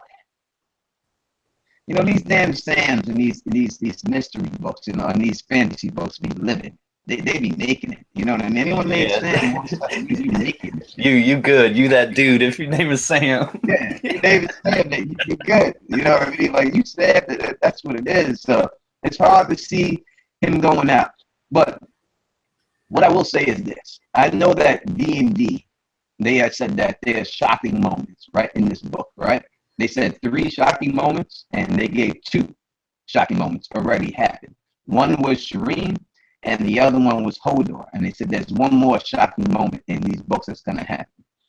And when I look at the 2 shocking moments, the only parallel I could draw from them is that both of those people were 100% innocent. And that's what makes it shocking. When I look at other characters that to me are 100% innocent, Sam is at the top of the motherfucking list. So for that reason, I do believe that it's possible that Sam could go out. And it would be a good thing. It would be different if he did, you know what I mean? So he could go out. Like he took in Gilly. He took in the baby monster. I think that in the books, that monster will probably become the Night's King in a situation like that. He could get killed by monster. He can get killed by the monster turning into the Night's King. After he tried to save his mom and save the baby himself and did all that, he could get killed by that baby. Now, he doesn't have that baby with him, right? They have Mance's baby with him. But Monster is at the wall with Melisandre. And I do believe that it's quite possible that Monster will become the Night's King and all that. But I do think it could be a situation if Sam was going to die, it would be a situation like that. Like he done protected Gilly, he protected your mom, did all that, and now you keep on getting killed, get got by this baby growing up to become the Night's King. What do y'all think?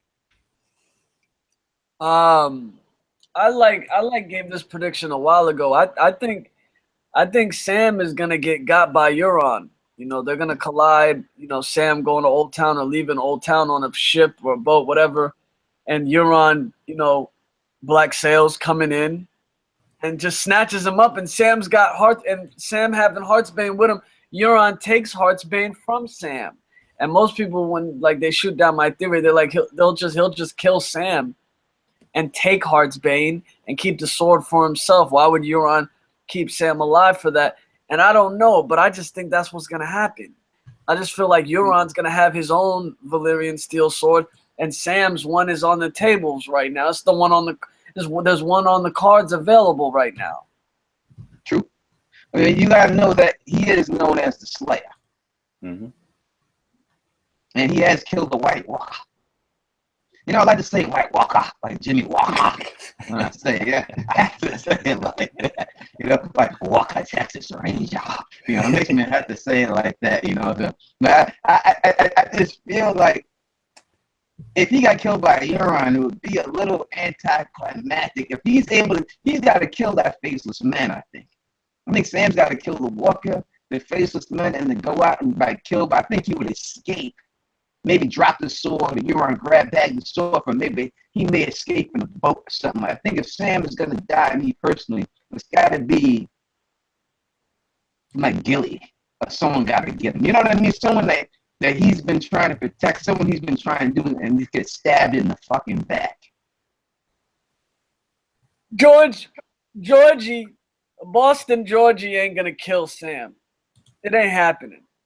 Georgie boy ain't never killing Sam in his own books.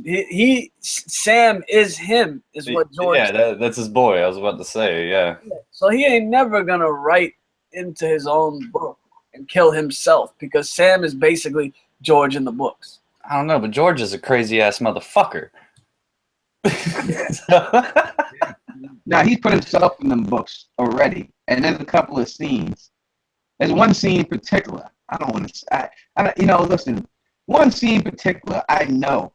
I swear, I don't care. I know he wrote this about himself. I know he did. I'm not listening. I'm not saying it's recent. I'm saying that this has probably happened a long time ago before he was married. Because I'm not saying George R. R. Martin would cheat or anything. Never would I put that out there. I wouldn't think he would do a thing like that. Who would do that? Of course not. But there's one scene that goes on with Tyrion. And Tyrion is in there with the prostitute, and he says to himself that when it looks like she looked at him and felt disgusted, but she still had sex with him anyway, there's no doubt to me that that is a personal experience that he dealt with in his life, and that is why that's put in that book. That he was with some woman, and he could tell that she was not physically attracted to him, but was only attracted to him for his name, and she still had sex anyway. I think that's exactly why he put that in there. There's no doubt about it. And I'm saying this happened before he got married, right? Not while he was married or anything like that. But I think that feeling goes to a lot of people have had that feeling. Not me, but but a lot of people who have had that feeling of, who have been successful and realize that women are only after them for their money, like Scottie Pippen has people. You know what I mean? And have had that feeling, have women look at them like that, but still gone through what they've gone through. You know what I'm saying? And I think that's the way it is. Let's let Scottie Pippen be the lesson, man. That's what happened with Future. You see what happened? Do y'all believe the theory that Sam is the one telling us this story? What do you mean? Like, he is, like, this whole Game of Thrones, all these books are like an after thing of history of Sam now later in his life as a maester retelling the story of his best friend Jon Snow, et cetera, et cetera, et cetera. Nah, because there's way too many details and too many intricacies for Sam to even know this. If that's the case, that means he made a lot of this stuff up, and we've been talking about this for no goddamn reason. True that. I'm 100% with cracking on that. If it's going to be anything, it's got to be a brand situation.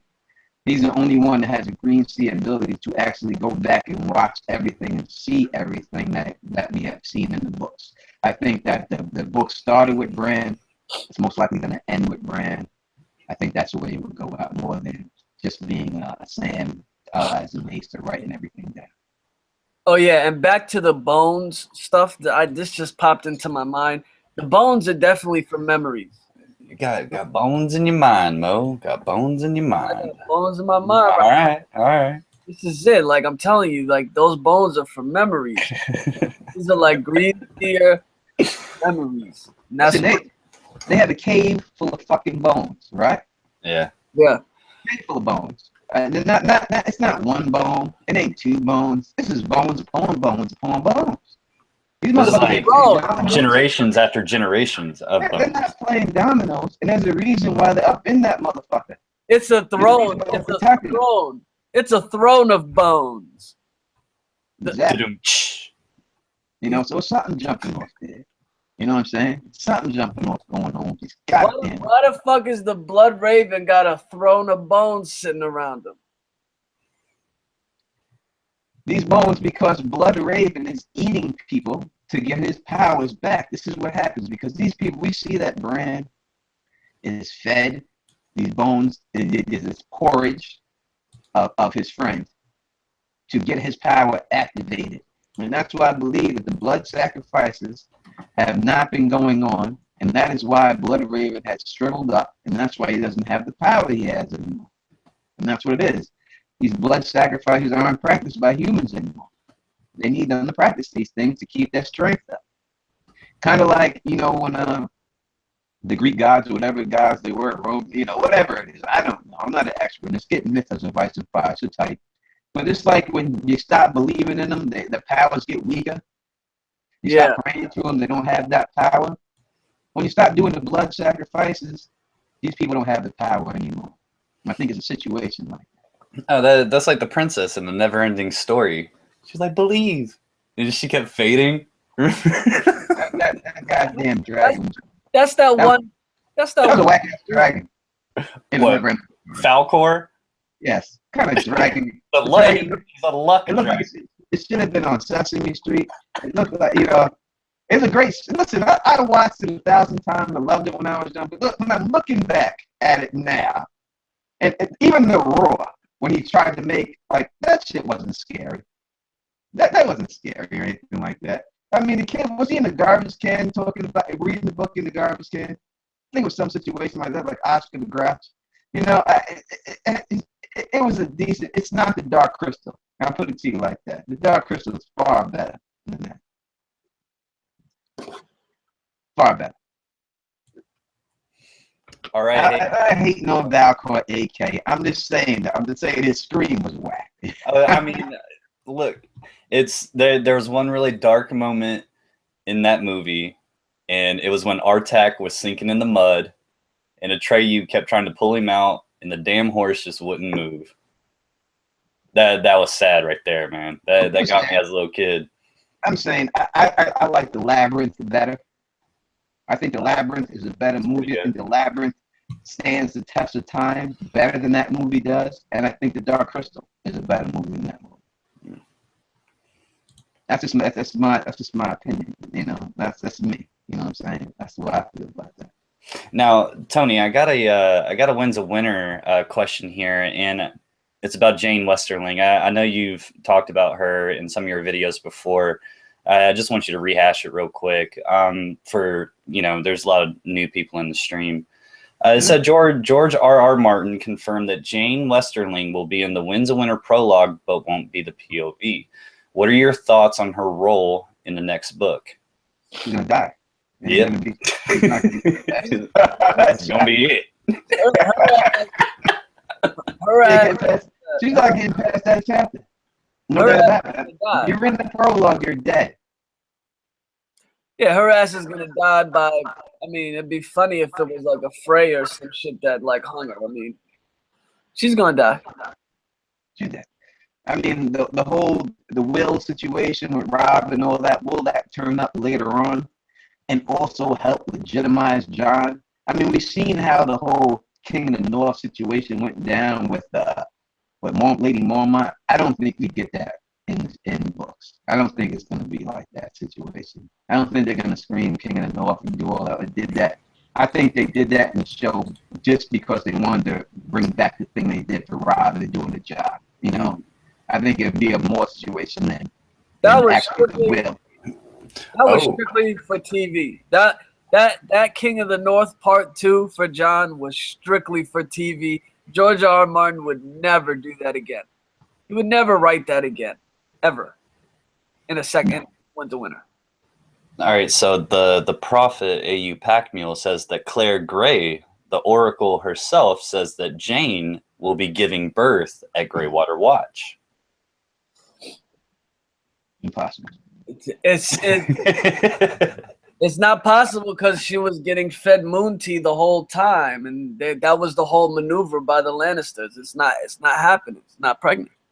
I love Claire Gray. She is the Oracle, and she's no great. doubt about it. But you know what I mean. First live stream I ever did, she was on it with you, and but I got to say a no go on that one right there. I just don't see how that's possible to happen. I don't think that she's a big enough character in the books. You've seen what happened to Talisa and Rob, the person that she was supposed to be, stabbed right in the stomach, stabbed right in the baby. They did that on purpose. It wasn't like they said, hey, how are we going to kill her? Are we going to stab her in her stomach? There's a reason why. Because if there was going to be a baby, they wouldn't have done that in the show that was going to be of any significance in the books. That would never happen. The fact that happened shows you right there that there is no heir for Robb Stark.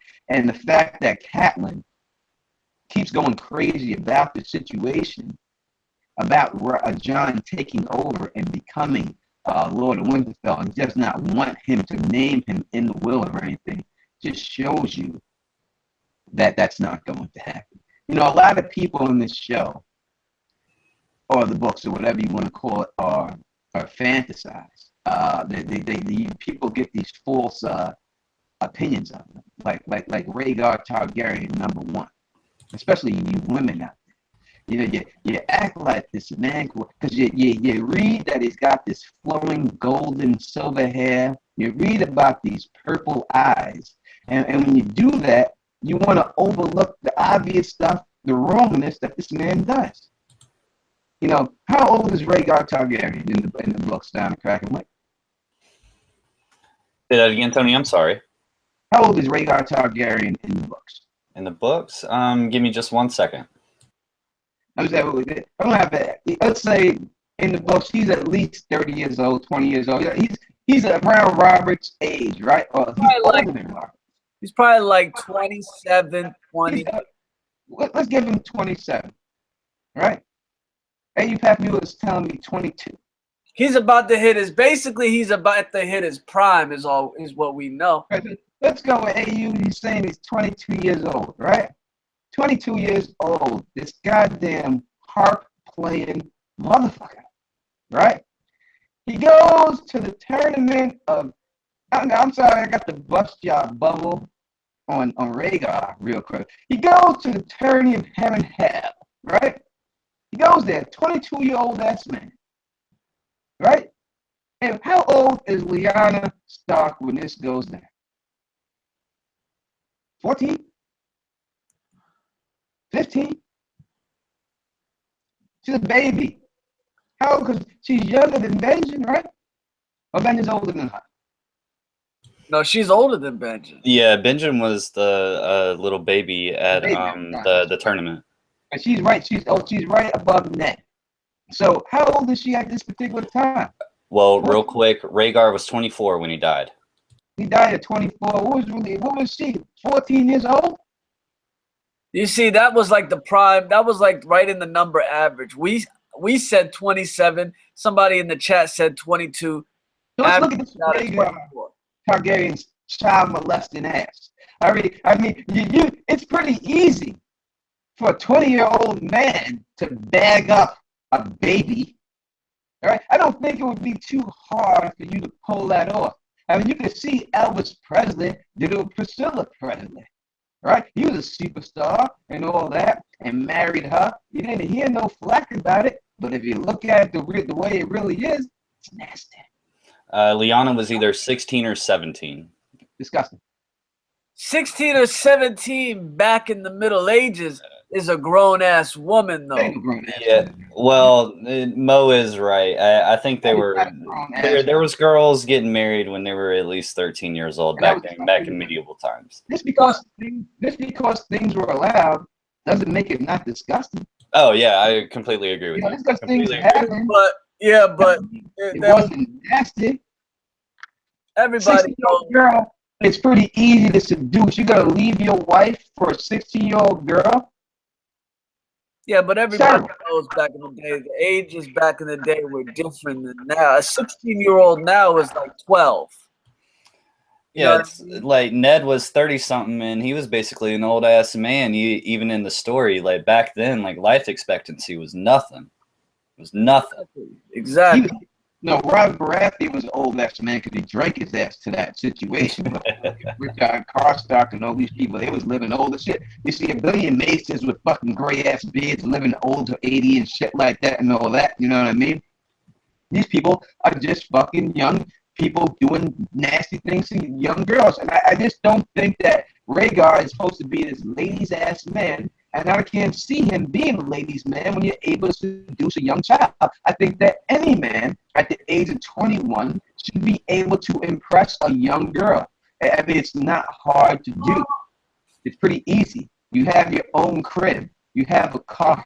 I got my own horse, girl. hey, you trying to take a ride in my carriage, girl? I mean, so, I can't give Rhaegar no goddamn props, man. Like people be trying to give him like he was doing something and all this. I mean, come on, boss. You know what I mean? It's pretty easy, man. If you a 21-year-old man, I mean, and you can't seduce a junior high schooler, there's something wrong with you. And if you did, you're going to jail. Ask Mary Kay Letourneau. What happened to that ass when she did what she did with the 6th grader? What happened? Went to jail. That's the way it is because it was nasty. So, hey, but Tony, let's even think about it. So Rhaegar's 24. She's either 16 or 17, and that's when they died. So think about the amount of time that when they eloped together and also the time to get pregnant and have a baby. That's at least 9 months. So there's a good chance that she was either 15 or 16 and he was 23. And that's even worse. That's even worse. Yeah. You're right down the correct one. I'm just saying that I think that people sometimes, when you look at the silver hair, you want to overlook the facts.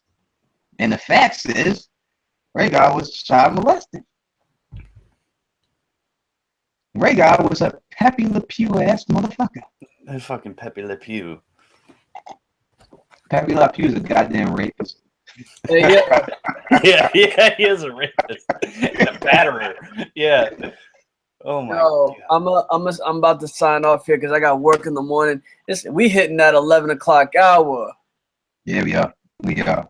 We We on still that. got 95 people watching, so I guess people want to see it. You know, want to listen. So we're gonna rock for at least a little bit longer, though. You know what I mean? But I hear you.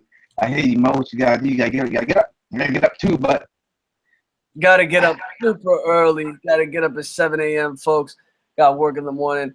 I'm gonna catch you and cracking on the next one because this was fun. We gotta keep doing this. This is Yeah, man. This was fun as shit. Go get that paper, Mo. Go get that paper, buddy. We be back grinding real soon. I hope to see y'all real soon. no doubt, baby. All right, man. I'll catch you on the flip. See you, Mo. Hopefully my microphone is gets better. I heard it going out again and stuff like that. But I don't think it ever came back. We just been dealing with it ever since. all right, fuck it, let it stay Yeah. with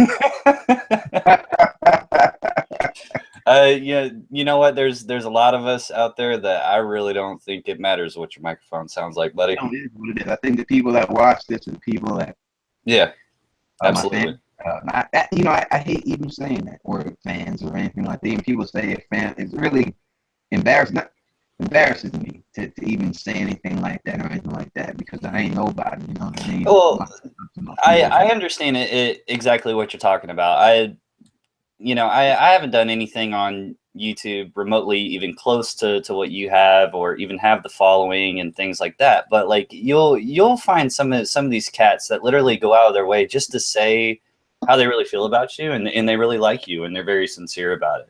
You know, and it means a lot, you know, and like you kind of sometimes I get a little shy about it. You know, I'm just like, oh man, like that's great. Now I don't know what to do and I'm blushing and I'm embarrassed. You know what I'm saying? But that's me all the time. I just don't, you know. It's like I love it and I appreciate it. I really do. But sometimes you gotta ask, do you deserve? Do I really deserve it? You know what I'm saying? I mean, I don't know. It's hard to say. It's hard to put into words and stuff. But it'll be all right, man. We all got your back over here, dude. You got 130 likes on this, man. So far, just so far. That's beautiful. I'll take them. I'll take them more. You know what I mean? And stuff like that. And hopefully one day, you know, usually I don't know what the fuck it is. It's just my internet. And one day, you know, I got DSL.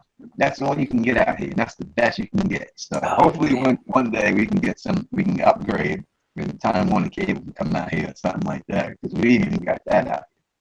And that's it. All right. I got one that a lot of people, and I've heard you talk about this. This is more of an in-game question. And it says, what will Westeros look like politically once the War for the Dawn is over? Is the realm intact? And if it is, who's in power? I answered that a little bit ago, but I'll answer it again. I think that's Jon Snow. I just don't think that there's no reason to have Jon Snow go through this whole situation and not have him in control at the end. There's no one else. We're going to have Tyrion's at the Iron Throne. You got to have the Targaryen on the Iron Throne when it's all said and done. So I think there's no doubt that it's going to have to be Jon Snow. I think that so many bad things may happen. There's a good chance that Westeros or the realm may not even be modeled after what it was before shit hit the fan. You know, like it's kind of like did you see the show The Leftovers? Yeah. No, I did not. I was thinking about that show that was from that movie with Kirk Cameron, but no. Well, it's a show on HBO, and there was an event that happened that there was a certain percentage of the population that just disappeared, like out of thin air. And everybody that survived, and even me and you, the viewer, we don't know whether it was God or aliens or something else. But the rules and the laws in this world after that hellacious event happened, it completely changed. There's kids sitting outside of high school smoking joints, teachers walking by saying hello. You know, it's like the game completely changed. The rules really didn't matter at that point. You know, so I'm seeing Westeros, especially if, you know, winter is coming, et cetera, et cetera. There's a good chance that it may not recover, and there probably won't be a throne. You know, like you may have a somewhat early stages of a democracy. You know, I don't know if he's going to go that way, Roman Empire with a Senate and all that, because a Senate can trample your rights just as easy as a king can. And I just don't know. I mean, it's possible that he could do that. But I think that, you know, in the end, it's probably going to be Jon Snow, Tyrion there as his hand, and him on the throne. I think it may go down like that, you know. I know it's cliche, and people say Martin's not cliche, but it's hard to end the book. That's probably the hardest thing to do, and then write it, is to end it. You ask JD the Dragon, ask anyone, Alicia Kingston, ask anyone who writes. The ending, it's hard to nail the ending to satisfy, to make everybody happy. That's the hardest part about writing the book and everything else. I think it'll probably go down like that. I think that's where it's heading. That's what it's setting up. I think everything that we've seen in the books has set that up. I don't see any sign of it set it. I don't see any sign of any talk of anything like that. I think it'll just be him ruling, and that's the way it goes down. You said it a couple of years ago about how Jon is the main character, quote unquote, and he is the Song of Ice and Fire, which I completely agree with. I completely buy in, and I don't see anybody else really. If there is a throne and it is modeled after what it is now, I don't see it being anybody else other than Jon. Yeah, I think it would have to be, as I said, Jon is like Egg. You know, he's seen that the world through Bastard's eyes. There's a reason why they make him a bastard. Right. Reason why they make him not want to have kids. I don't want to have kids. Why don't you want to have kids? Because I don't want them to grow up to be bastards. So that means he's going to have someone to have kids with in the end and stuff like that, and pass on his throne and everything else too. So I think that he has to have that for a reason. Good. All right, I got a Davos question here. Oh, that's great. All right, Jay Measy said, where do you see Sir Davos' story going in the Winds, or even past that? What's his end game? Will he be in Jon's camp like in the series? But I think later down the road, I don't think there's going to be a Jon's camp anymore. Like, could Davos be one of his confidants, et cetera, et cetera? I think Davos is with Stannis, you know what I mean? So when Stannis ends, I think it'll end for Davos. I mean, they're giving him the role right now because, as I said before, they're giving Jon Stannis' parts in the show. Mm-hmm. So they're seeing Davos with Jon. This is going to be Davos with Stannis, but I think when it ends for Stannis will end for Davos, or he won't be the hand or advisor for Jon. It's not going to be like that in the books at all. I think his character is tied to Stannis' character, so whatever Stannis' fate is will be Davos' fate in the end.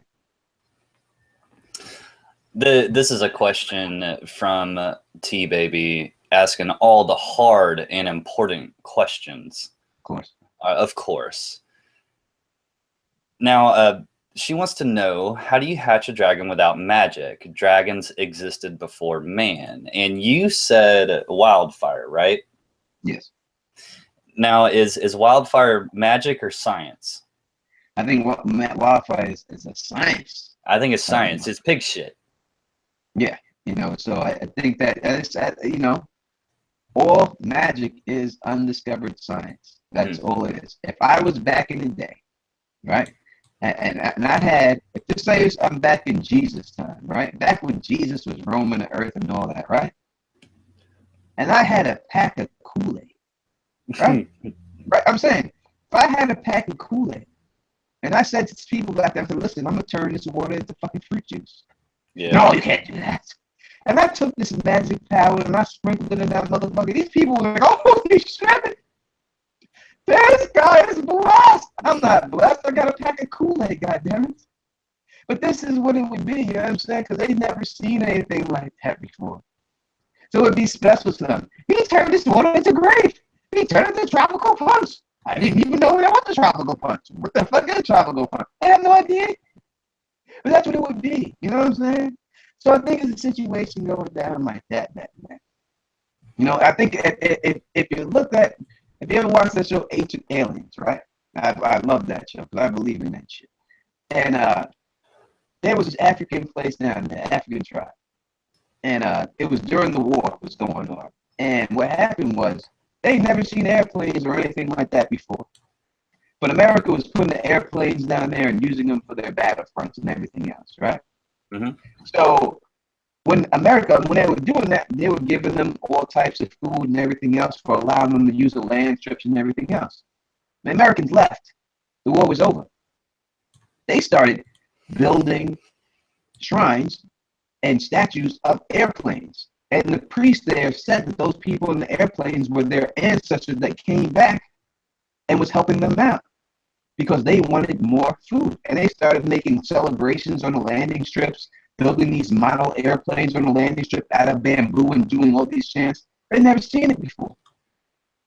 It's the same situation would go down there. And I think that's what it is. All right. Now, I think we got more of a show question than a book question here, if you're okay with that. Sure, right. It's our boy DJ11. He says, is John really John, or did he come back as something else? I mean, I can't see him not being John. He's not a different person. Right. I just think, I would have thought that when he came back from death, that he wouldn't be afraid to die anymore. That's what I would think. I've never been in a life or death situation like that, and I hope never to be. But I would think that maybe that's what it would do to you. That if you've been to, but it could be the opposite, make you scared to die because you've seen nothing. You know it's nothing. You know what I mean? I think it's kind of like atheist people who believe there is no God. But when it comes down to it, and you're in that foxhole or something, you're about to die, are you going to start praying? Yeah, you start praying. Yeah, you start praying. You know what I mean? You hope that you don't, but you've never been in that situation. So it could go down like that. Mm-hmm. All right, so I don't know how this got started. I heard a little bit of it on Pack Mule's channel earlier. I think I may have missed a stream where this was like a hot topic of conversation, but I never heard it before. But Pack Mule wants to ask you, is Stannis a bastard? Is he the son of Tywin? Oh my God. Apparently this was some kind of hot topic earlier, man, and I was like, what?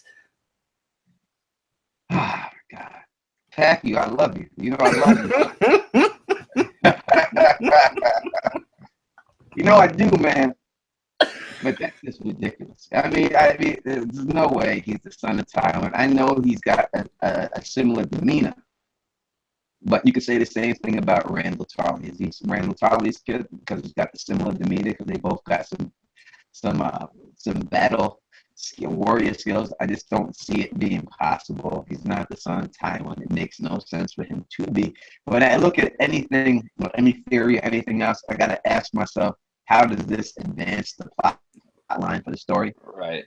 I can't see this advancing the plot line in any way for it to be. You know, Pack Mule, he's been hanging out with Christina because he had a couple of suspect answers.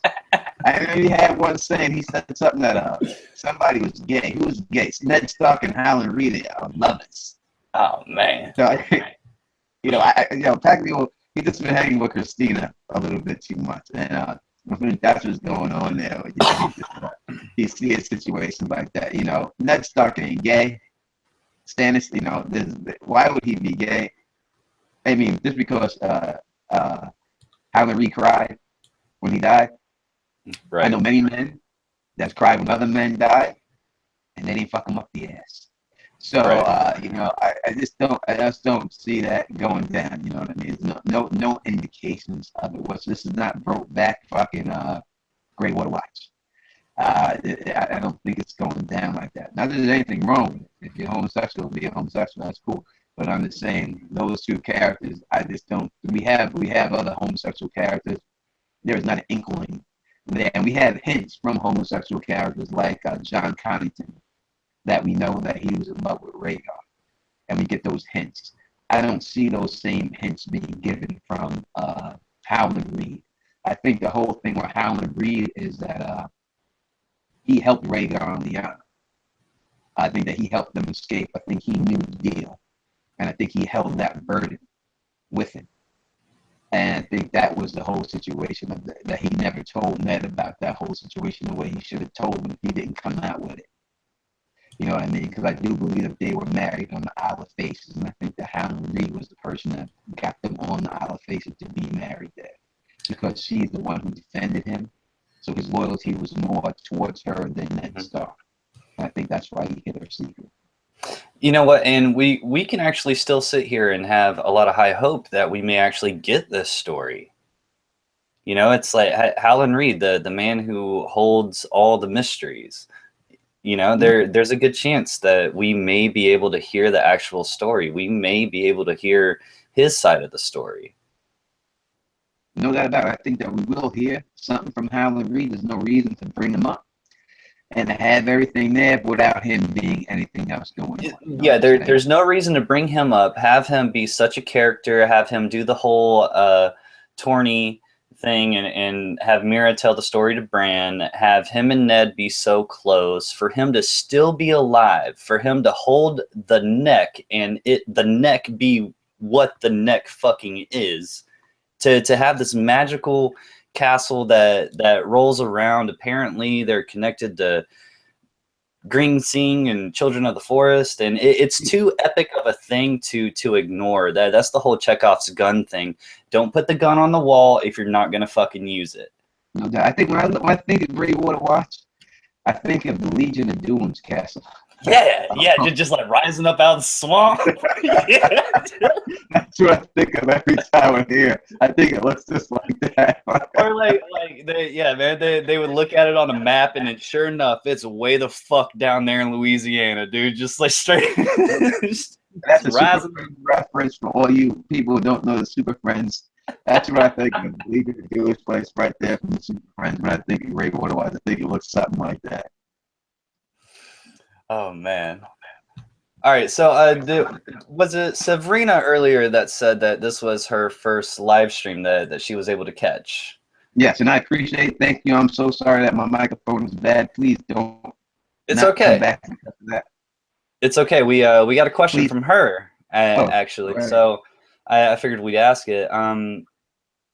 And I got a little bit on this, but it's like 2 seconds after I ask it. But she says, would you agree with James and LaDonna's theory that George was heavily influenced by Paradise Lost by Milton?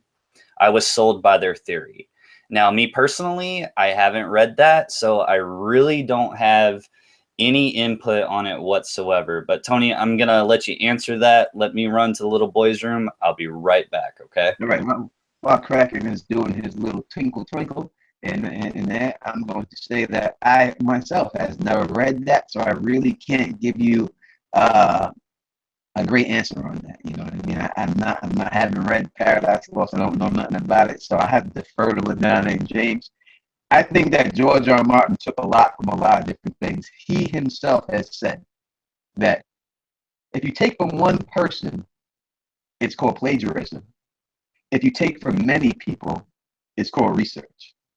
So I think he said, I do a lot of research, meaning he has taken a lot from a lot of people.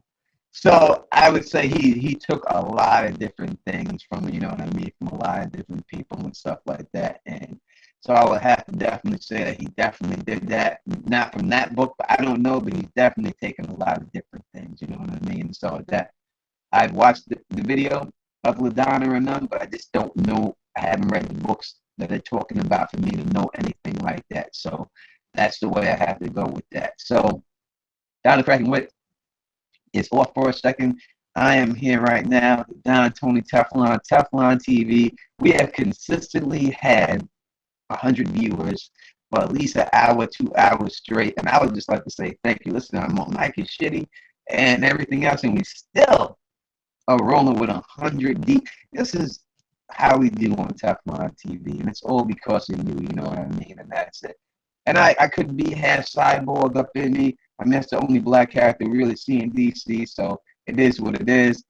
But I promise you, the next time I do the live stream, I will make sure that this goddamn thing is taken care of. Without a doubt, I will take care of this cyborg situation and all this stuff like that. And I'm going to watch this video, and I'm going to see, and if it's too shitty, I'll just fucking delete this whole shit. So y'all just might just be the one-time thing. But if it's reasonable, we leave it up and stuff like that. But we're going to see what it is and stuff like that. We got a question here from my man Plex. Why do you think Benjamin went to the wall? This is a video question. This is y'all trying to get an answer out of me that I can make a whole video about. Yeah. And I'm going to have to say that I will make a video about that whole situation. I have a whole theory on it. You know what, dude? It's real funny that you just asked that, because last night I listened to it's been a while for me. I think this is going to be the 5th time that I actually go through these books, but I was listening to the prologue of Game of Thrones, and I hadn't touched these. Of course I've been in the community and, you know, watching people's videos, but I haven't actually touched the books in a hot minute. All right. And so I get halfway through the prologue, and it was really late or early in the morning, and I hit up T Baby, and I was like, T, I need to talk to you. I got a couple questions, you know, and like we were just hashing it out. I think that the whole Benjen going beyond the wall can have something to do with the whole Waymar Royce going beyond the wall. This ancient house, this, you know, even though you're not the heir, there's too many heirs, you know, why were you put in this situation? Why did you go along with it? You know, et cetera, et cetera.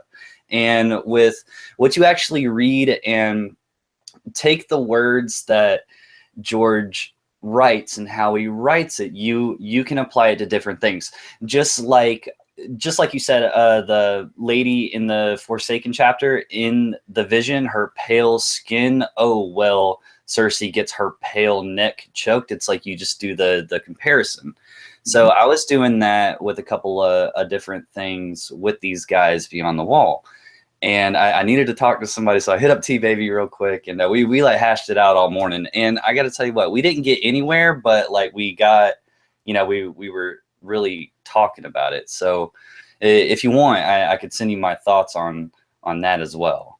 But you know, in all honesty, I will do the video, because I don't want to be influenced by anything.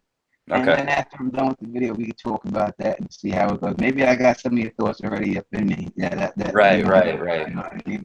So I'll do that video, get that done. But I will say that it has nothing to do with him being in third in line of throwing her out. Right. Nothing at all. It has nothing to do with that at all. Absolutely. Hell yeah. That's all we're gonna go. That's all we're gonna go with on that. But T Baby, that's my chick. She be hating on standard stuff. You know what I mean?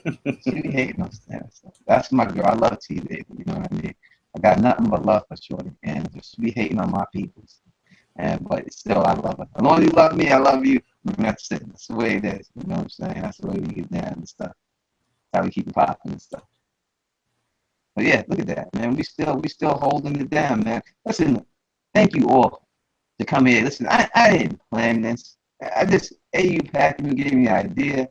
He's like, I'm gonna jump on this real quick. And we putting up. We got 100 deep rolling with us, just like that. You know, that's love, man. And I really do appreciate that, man. I want y'all to know that for real.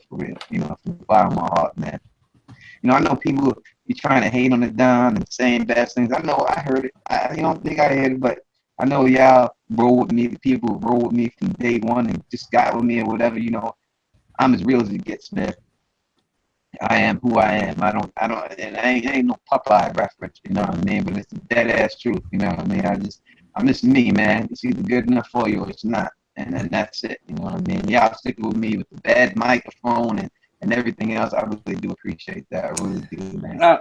Tony, like you're really great with the whole YouTube and A Song of Ice and Fire. It's wonderful. You're very knowledgeable. You have great theories. You bring up really good points. If I had if somebody challenged me, I would be like, you know what? Let me get my people's champion, Teflon, to answer it because he's going to shut you down. You're that good. However, I think that your main attraction is just your personality. You know, the way that you carry yourself, and I like it. You know, like if I would have met you outside of here, I would want to hang out with you. I would want to be friends with you. You know, so that's on the Ice and Fire kind. Yes. I'm chilling in the same room. We sleeping in the same room. Yeah. Chilling out all night. We gonna be hanging out there, getting it in with the Not So Silent Sisters, or Alicia Kingston. Space, we all gonna be there. So if y'all want to meet me, you want to meet Don and Cracking Whip, you want to meet the history of Westeros people, I advise you to go to A Song of Ice and Fire Con, not the one in Memphis, the real one. The one that they started before these people jumped on the bandwagon. Mm-hmm. The one in Virginia. I'm going to be up in that motherfucker. I'm going to be going through the place where they shot the Dirty Dancing movie, my favorite movie of all time. I'm going to be doing the maneuvers from the movie. I'm playing Patrick Swayze. So you're going to see this shit go. That nigga bullshit. I ain't bullshitting. Someone's getting lifted in the goddamn air. I'm trying to tell you, wait my whole life. It's going down, baby. You gonna see this shit go down. I'm lifting someone up in the motherfucking goddamn air. Someone's going up, even if it's skinny ass smoke. I don't give a fuck. Someone's going to fuck up, man. That's good, man. Yeah, I cannot wait for that. And just like Tony said, everybody earlier is going to be going. We also have two other members of the Hype Swatch, Sweet YFT and the Steamboat himself. Oh, I can put Sweet YFT skinny ass up. He can forget it. That motherfucker, I ain't lifted him nowhere. But Sweet YFT, I could throw her little French pastry right up in the air, no problem. Yeah, I can't wait. And we it's almost 30 days away. Almost 30 days away. Uh-oh. Yeah. Like shit's getting hit the fan. And I just saw Alicia in the chat room. She was like, "Yeah, we getting fucked up." I'm like, "Cool." You think I'm drinking now? Wait till I get there, son. I'm drinking. I'm telling you, I got 2 bottles of Hennessy Pure White left. I'm gonna bring a bottle down with me, and we gonna drink the Hennessy Pure White. And I got a couple of bottles of motherfucking Ciroc. And I don't got bullshit bottles. I got big bottles. And I'm gonna bring a couple bottles of Ciroc down with me. We gonna get it in, son. We get it in, and that's it. Don't worry, the Teflon's room and the Kraken's room, man, we got the fireplace, we got the balcony, we got everything. We got the refrigerator. Ain't none of y'all got a refrigerator in the room. Well, except maybe the Not So Silent Sisters, they got a cabin. Yeah, but Tony talking about I'm single, baby. You know what I'm saying? I'm single. Ready to mingle. All right. I'm going down, baby. I'm going down. I'm saying I ain't scared to go down either. Man, the lady's gonna be in trouble, man. You're gonna be dirty dancing all over the place, man. I'm going gonna lay it on them. It's like SWV say you go downtown. So shit, bring your SWV ass right to me. Don't believe the rumors about black people. Well, you can believe some of them. They're kind of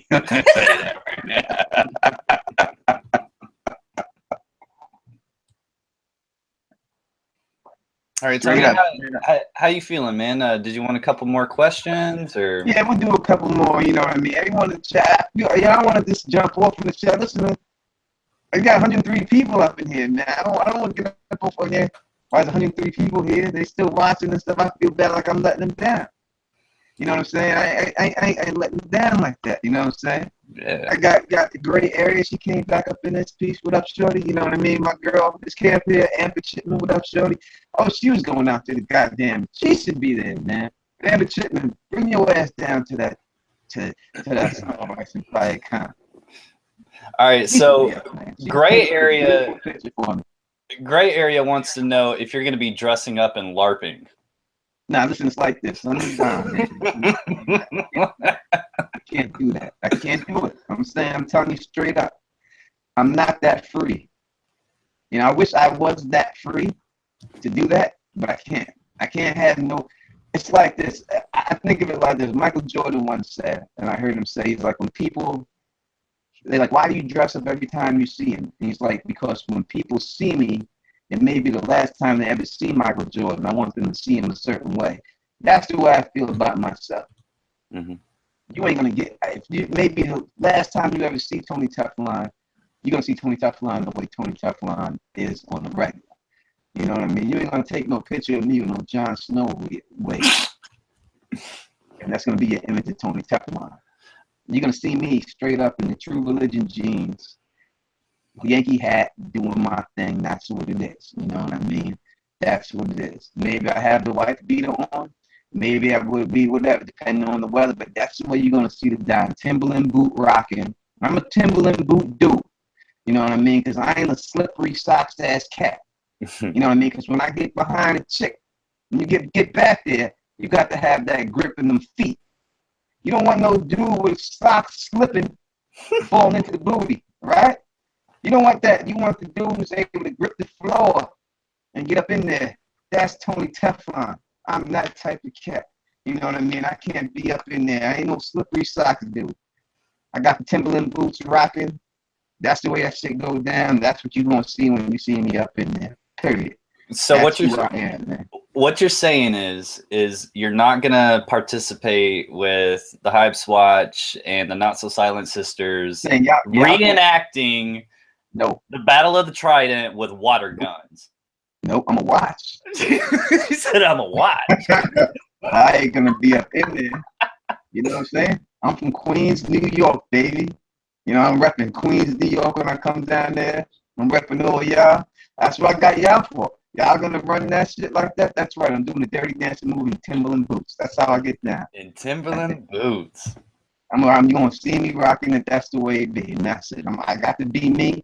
I may have the Hand of the King pin on. You seen that in my videos? That's as far as I can go. I can't go no farther. Can't. I wish I could. I wish I was that free. You ain't gonna see Tony Teflon reenacting Khal Drogo scene. I'm not gonna be slapping my chest. I ain't gonna be doing that. You ain't gonna see that. If everyone else do it, I'm gonna be there to support you to do it and clap for you and everything else. But that just ain't the time. I can't do that, baby. You know what I mean? I can't do that, baby. I got to be me. I got to do it the way I do it. You know what I mean?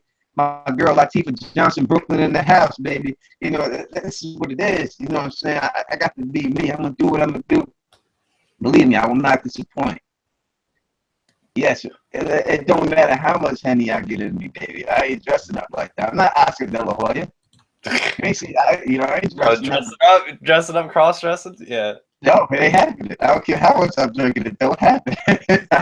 I'm always me. You know what I mean? I'm always me. And that's it. You know, I'm boxer brief wearing ass cat. That's just the way it is and stuff. That's just how I get down. You know, I got to be me. Man, Tony, man, these cats in the chat room got your back, man. They said the Don wears Timbs under his Timbs. That's right. Yeah. You know it. I got the polo socks.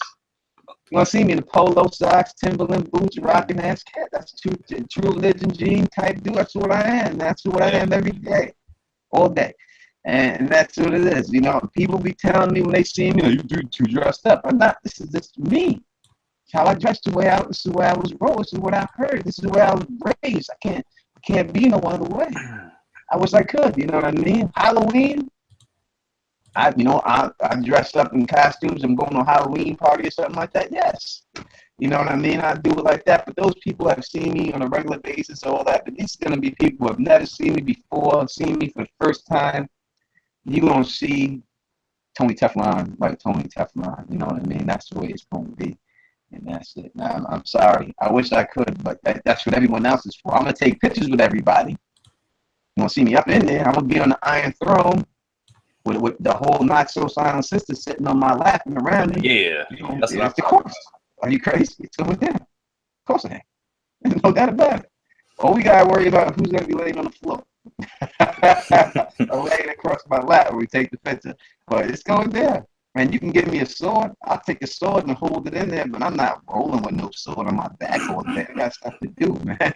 I gotta have, it's too cumbersome. You know, this is too cumbersome. I ain't gonna have all that. I know my man Mo Genie, he got the Jon Snow jumping off, you know what I mean? He got the way he doing all that, he doing the big things, you know what I mean? He gonna have that going. That's just gonna be. Mo's coming? Yeah, Mo's gonna be up in there. Oh shit. I didn't know that. Mo's gonna be up in there. Can't wait to meet Mo. Yeah, it's going down, son. We going down there. You got Aziz gonna be there. Aziz is gonna dress up, right?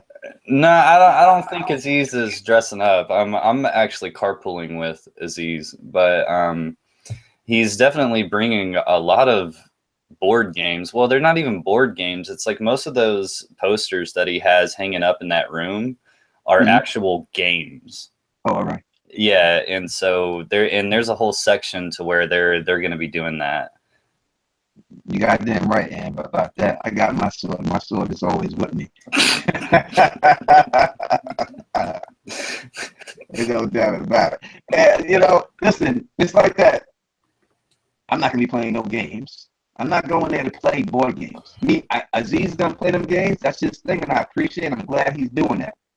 If you want to chill with Tony Teflon at this thing, the best way to chill with me is meet me at the bar. Yeah, that's what I told Ann, Sweet YFT. I was like, you know, this itinerary that they got printed out, that's all fine and dandy. That's cool. You know, but like I just really I want to hang out with the people I've been talking to, and a lot of them for like almost or over 3 years now.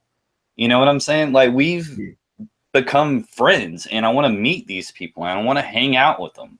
You know, and it's just going to be a good weekend, and it's going to be all these like-minded people together. Yeah, you want to hang with Tony Teflon and Don, and you want to get to know me or whatever like that, there's two places you could see me. Meet me at the bar. Or the dance floor. On the dance floor. Sit. As you want to hang with me, don't meet me on the archery range. Don't think I'm sitting there playing archery competitions. Don't think I'm going to be doing role playing and nothing like that. I'm at the bar. Come to the bar and meet me on the dance floor. That's how you want to get to know me. You want to, that's what it's going to be. That's where I'm going to be. And you want to talk about football or basketball or any sport in the world or anything like that, I'm going to be there. You know that about it. You know what I'm saying? And there's that's how I'm rocking. You know what I'm saying? I'm going to go through the other events and I'm going to say what up to people when I walk through, but I'm not there to sit down and spend hours playing. I ain't gonna be there forever. So my time is I'm at the bar, baby. No, man. On the dance floor. I'm at the golf cart. Dance with me. You want to get it on the dance floor. You want to dance. You want to get it on. You want to see how it pop. Let's get it. You want to see me at the bar and drink, take a couple shots and chill. Let's get it. You know what I mean? All the other stuff. Maybe if I came back the next year after that, then I would probably, no, I'm still at the bar. They said, I'm at the bar, the Dawn 2017. 316. I'm at the bar, baby.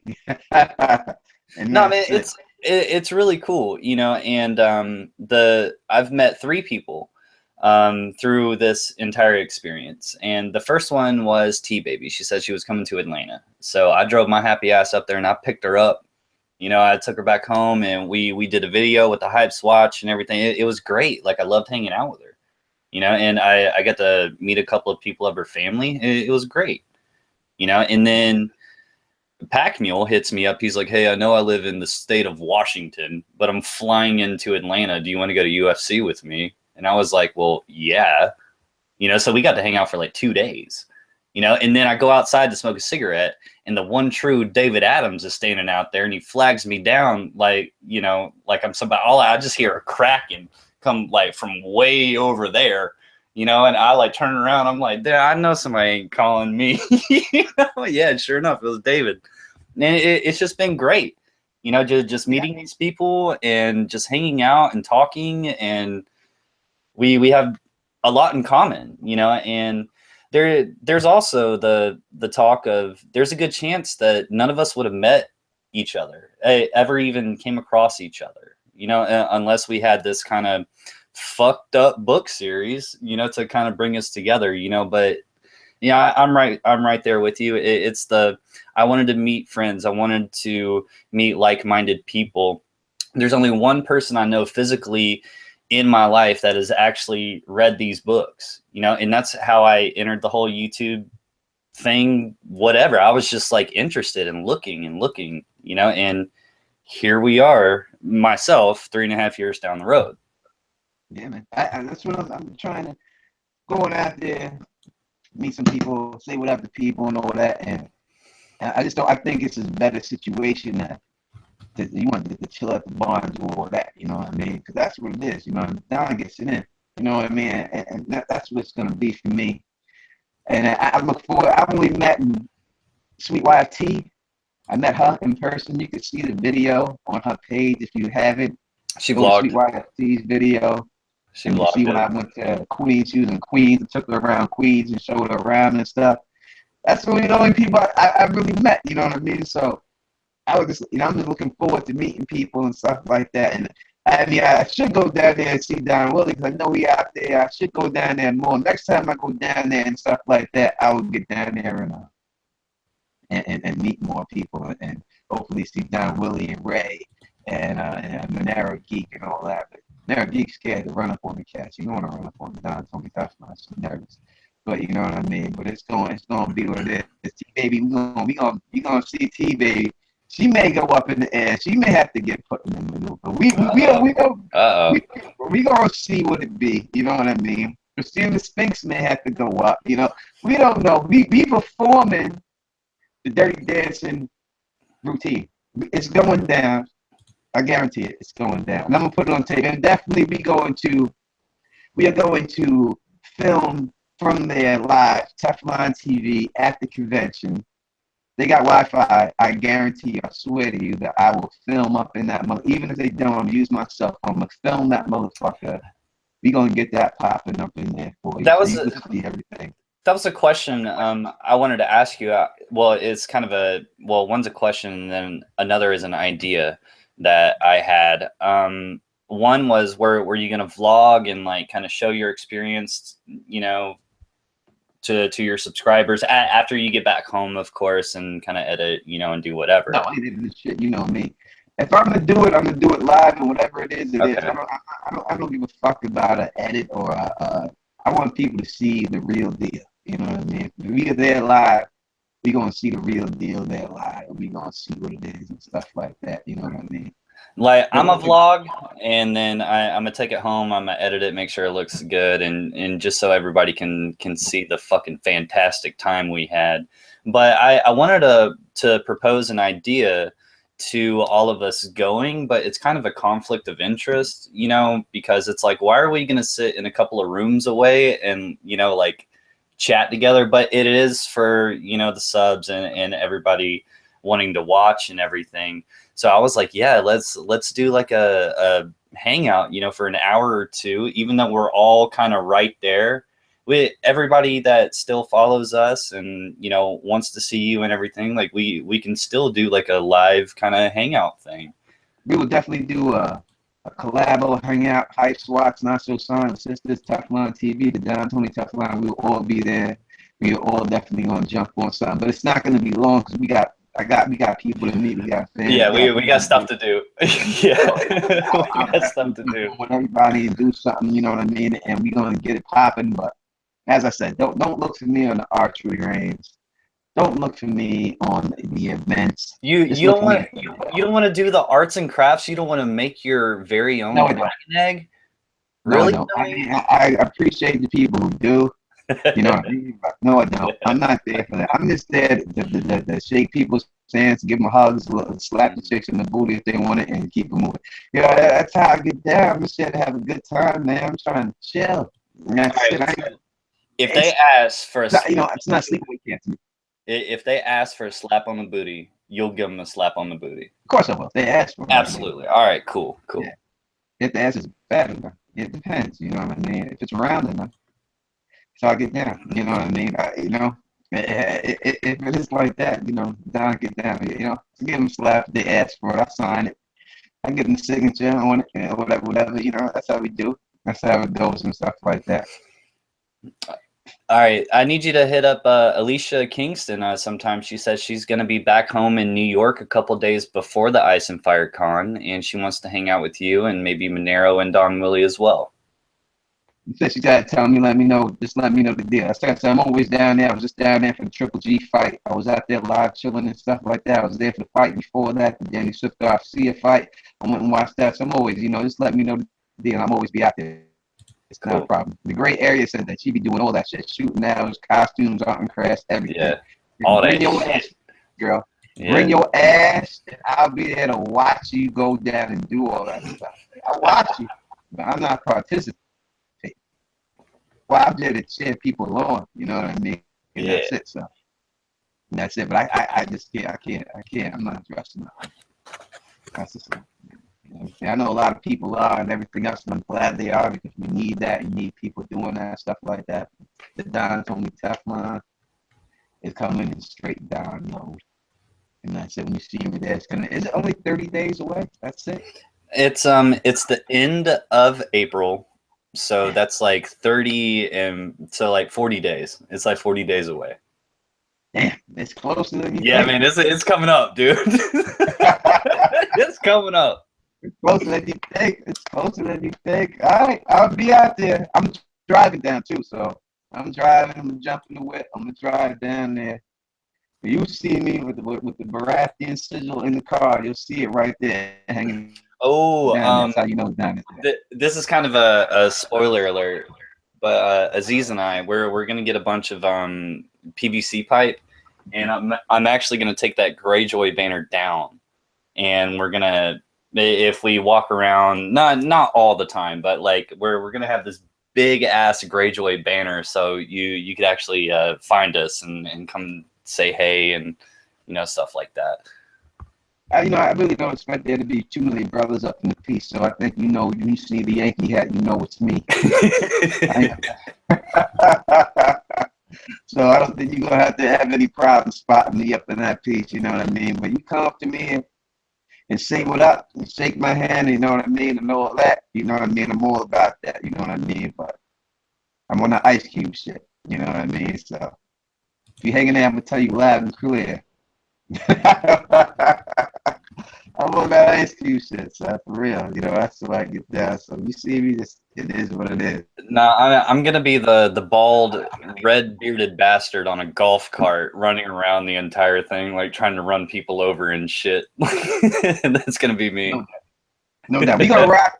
We're gonna rock for. Say what? We're gonna rock till 12 o'clock. People dropping out. People gotta go to work and all that. So we rock till 12 o'clock and stuff like that. Hey man, you hit up the 150 likes. That's and everybody in the chat room, if you haven't hit the like button, it helps Tony out. So go ahead and do that. I gotta go to the bathroom now too. Down, hold it down. I got it. All right, so T-Baby asked, are the others connected to Ghostgrass? If they are, I don't know how, but maybe it makes sense because it's a pretty destructive kind of thing.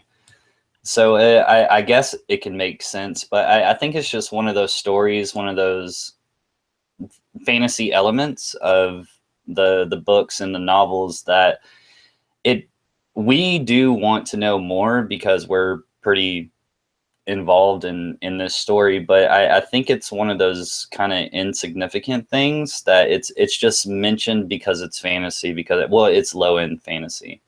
But I think it's more of a cool concept to think about. I don't think it has any significance. What do we got? All right.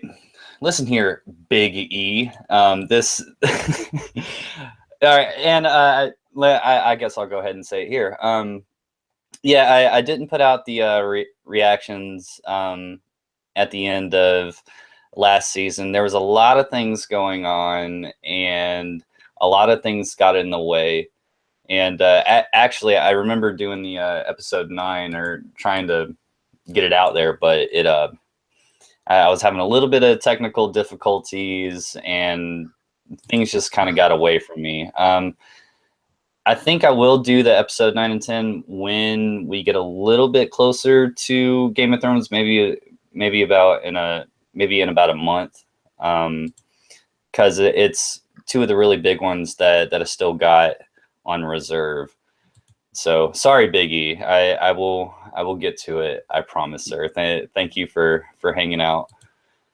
Before we go and everything else, I should have did this when we had all the other people there, but we driving off. But as always, you want to say rep your hood up in this motherfucker. You know how I do. So if you can, please put where you are from in the chat area. And down the cracking wit, because I'll be breaking up here and I want people to hear, is going to shout out your hood. I'll do it. I'll do it. So everybody knows where the fuck you from. I mean, rep your motherfucking first off, hood. Atlanta, Georgia, baby. Atlanta, Georgia, keeping it real here in the South. We got Eli in Little Rock. We got T-Baby in D.C., baby. We got Derek Brock in Stockton. We got Ian in Los Angeles. We got Big E in Kingsbridge, Bronx, New York. Haymaker, Los Angeles, California. Orlando, Detroit, JD, Colorado. I'm going up to Colorado, but not to see you, JD. Heck Matt is from Memphis. David Adams in Knoxville. DK Thomas in Atlanta. Man, fucking hit me up, dude. You right around the corner. Garrett, Akron, Amber, Utah. Helene May is in Maine. Fritz Mod is in North Carolina. Let's see. We got gray areas in Baltimore. Oscar's in New York. K Mocha is in Burlington, New Jersey. Alicia, Brooklyn, of course. Chase, High Point, North Carolina. Joe Swag, Pittsburgh. George, San Jose, California. Kevin, Midlands, England. We got somebody from across the pond, finally, this late at night. Who do we have? Visenia, Montreal. Oscar, Mars. Azor House, Baratheon, Rhode Island, Mr. Smoke, Pennsylvania. Nobody cares what JD the Dragon says. Jeff Thomas is in Georgia as well. So we got 3 in Georgia so far. Nice. Yeah, and who? Anybody else? We got yeah is in London, and I think that's what we got so far. So two across the pond this late in the evening, which is early morning for them. 3 in the morning. Yeah. Anyone in upstate New York that's by Saratoga area, you want to meet up with Tony Teflon and Gunn, that's where I rest right now. So, that's where I'm around that area. Easily you can find me, you know what I mean? So that's what it is. I appreciate all y'all repping your hood and all that good stuff right now. We on the final 5-minute run, you know what I mean, and stuff like that. So if anyone has anything, I don't know if we have any more questions or anything like that, but I would say that, a Song of Ice and Fire Con, we will be there repping. Mm-hmm. You know what I mean? So definitely show up and if you can and rep with us, you know what I mean? We love to see you there, love to meet people and stuff like that. And as always, thank y'all cats for coming out here, rocking with me. And microphone and everything else. We get over 100 people on the Humble. You know what I mean? That's with Teflon TV. That's how we do. You know what I'm saying? So absolutely. That's what it is. Thank you for John the Cracking Wit and my man Moji for rocking with me. But even more, thank y'all in the chat for coming in here and just chilling with me, man. My man Derek Brock, Helen May, Fritz Mod, T-Baby, Alicia Kingston, DK Thomas, you know what I mean? All you cats out here, great area, you know what I mean? Thank y'all for really coming out here and rocking with us, you know what I mean? I really do appreciate it. We've been rocking this for hours. Yeah. And y'all still rocking with me, man. Not many, I've seen other people, yeah.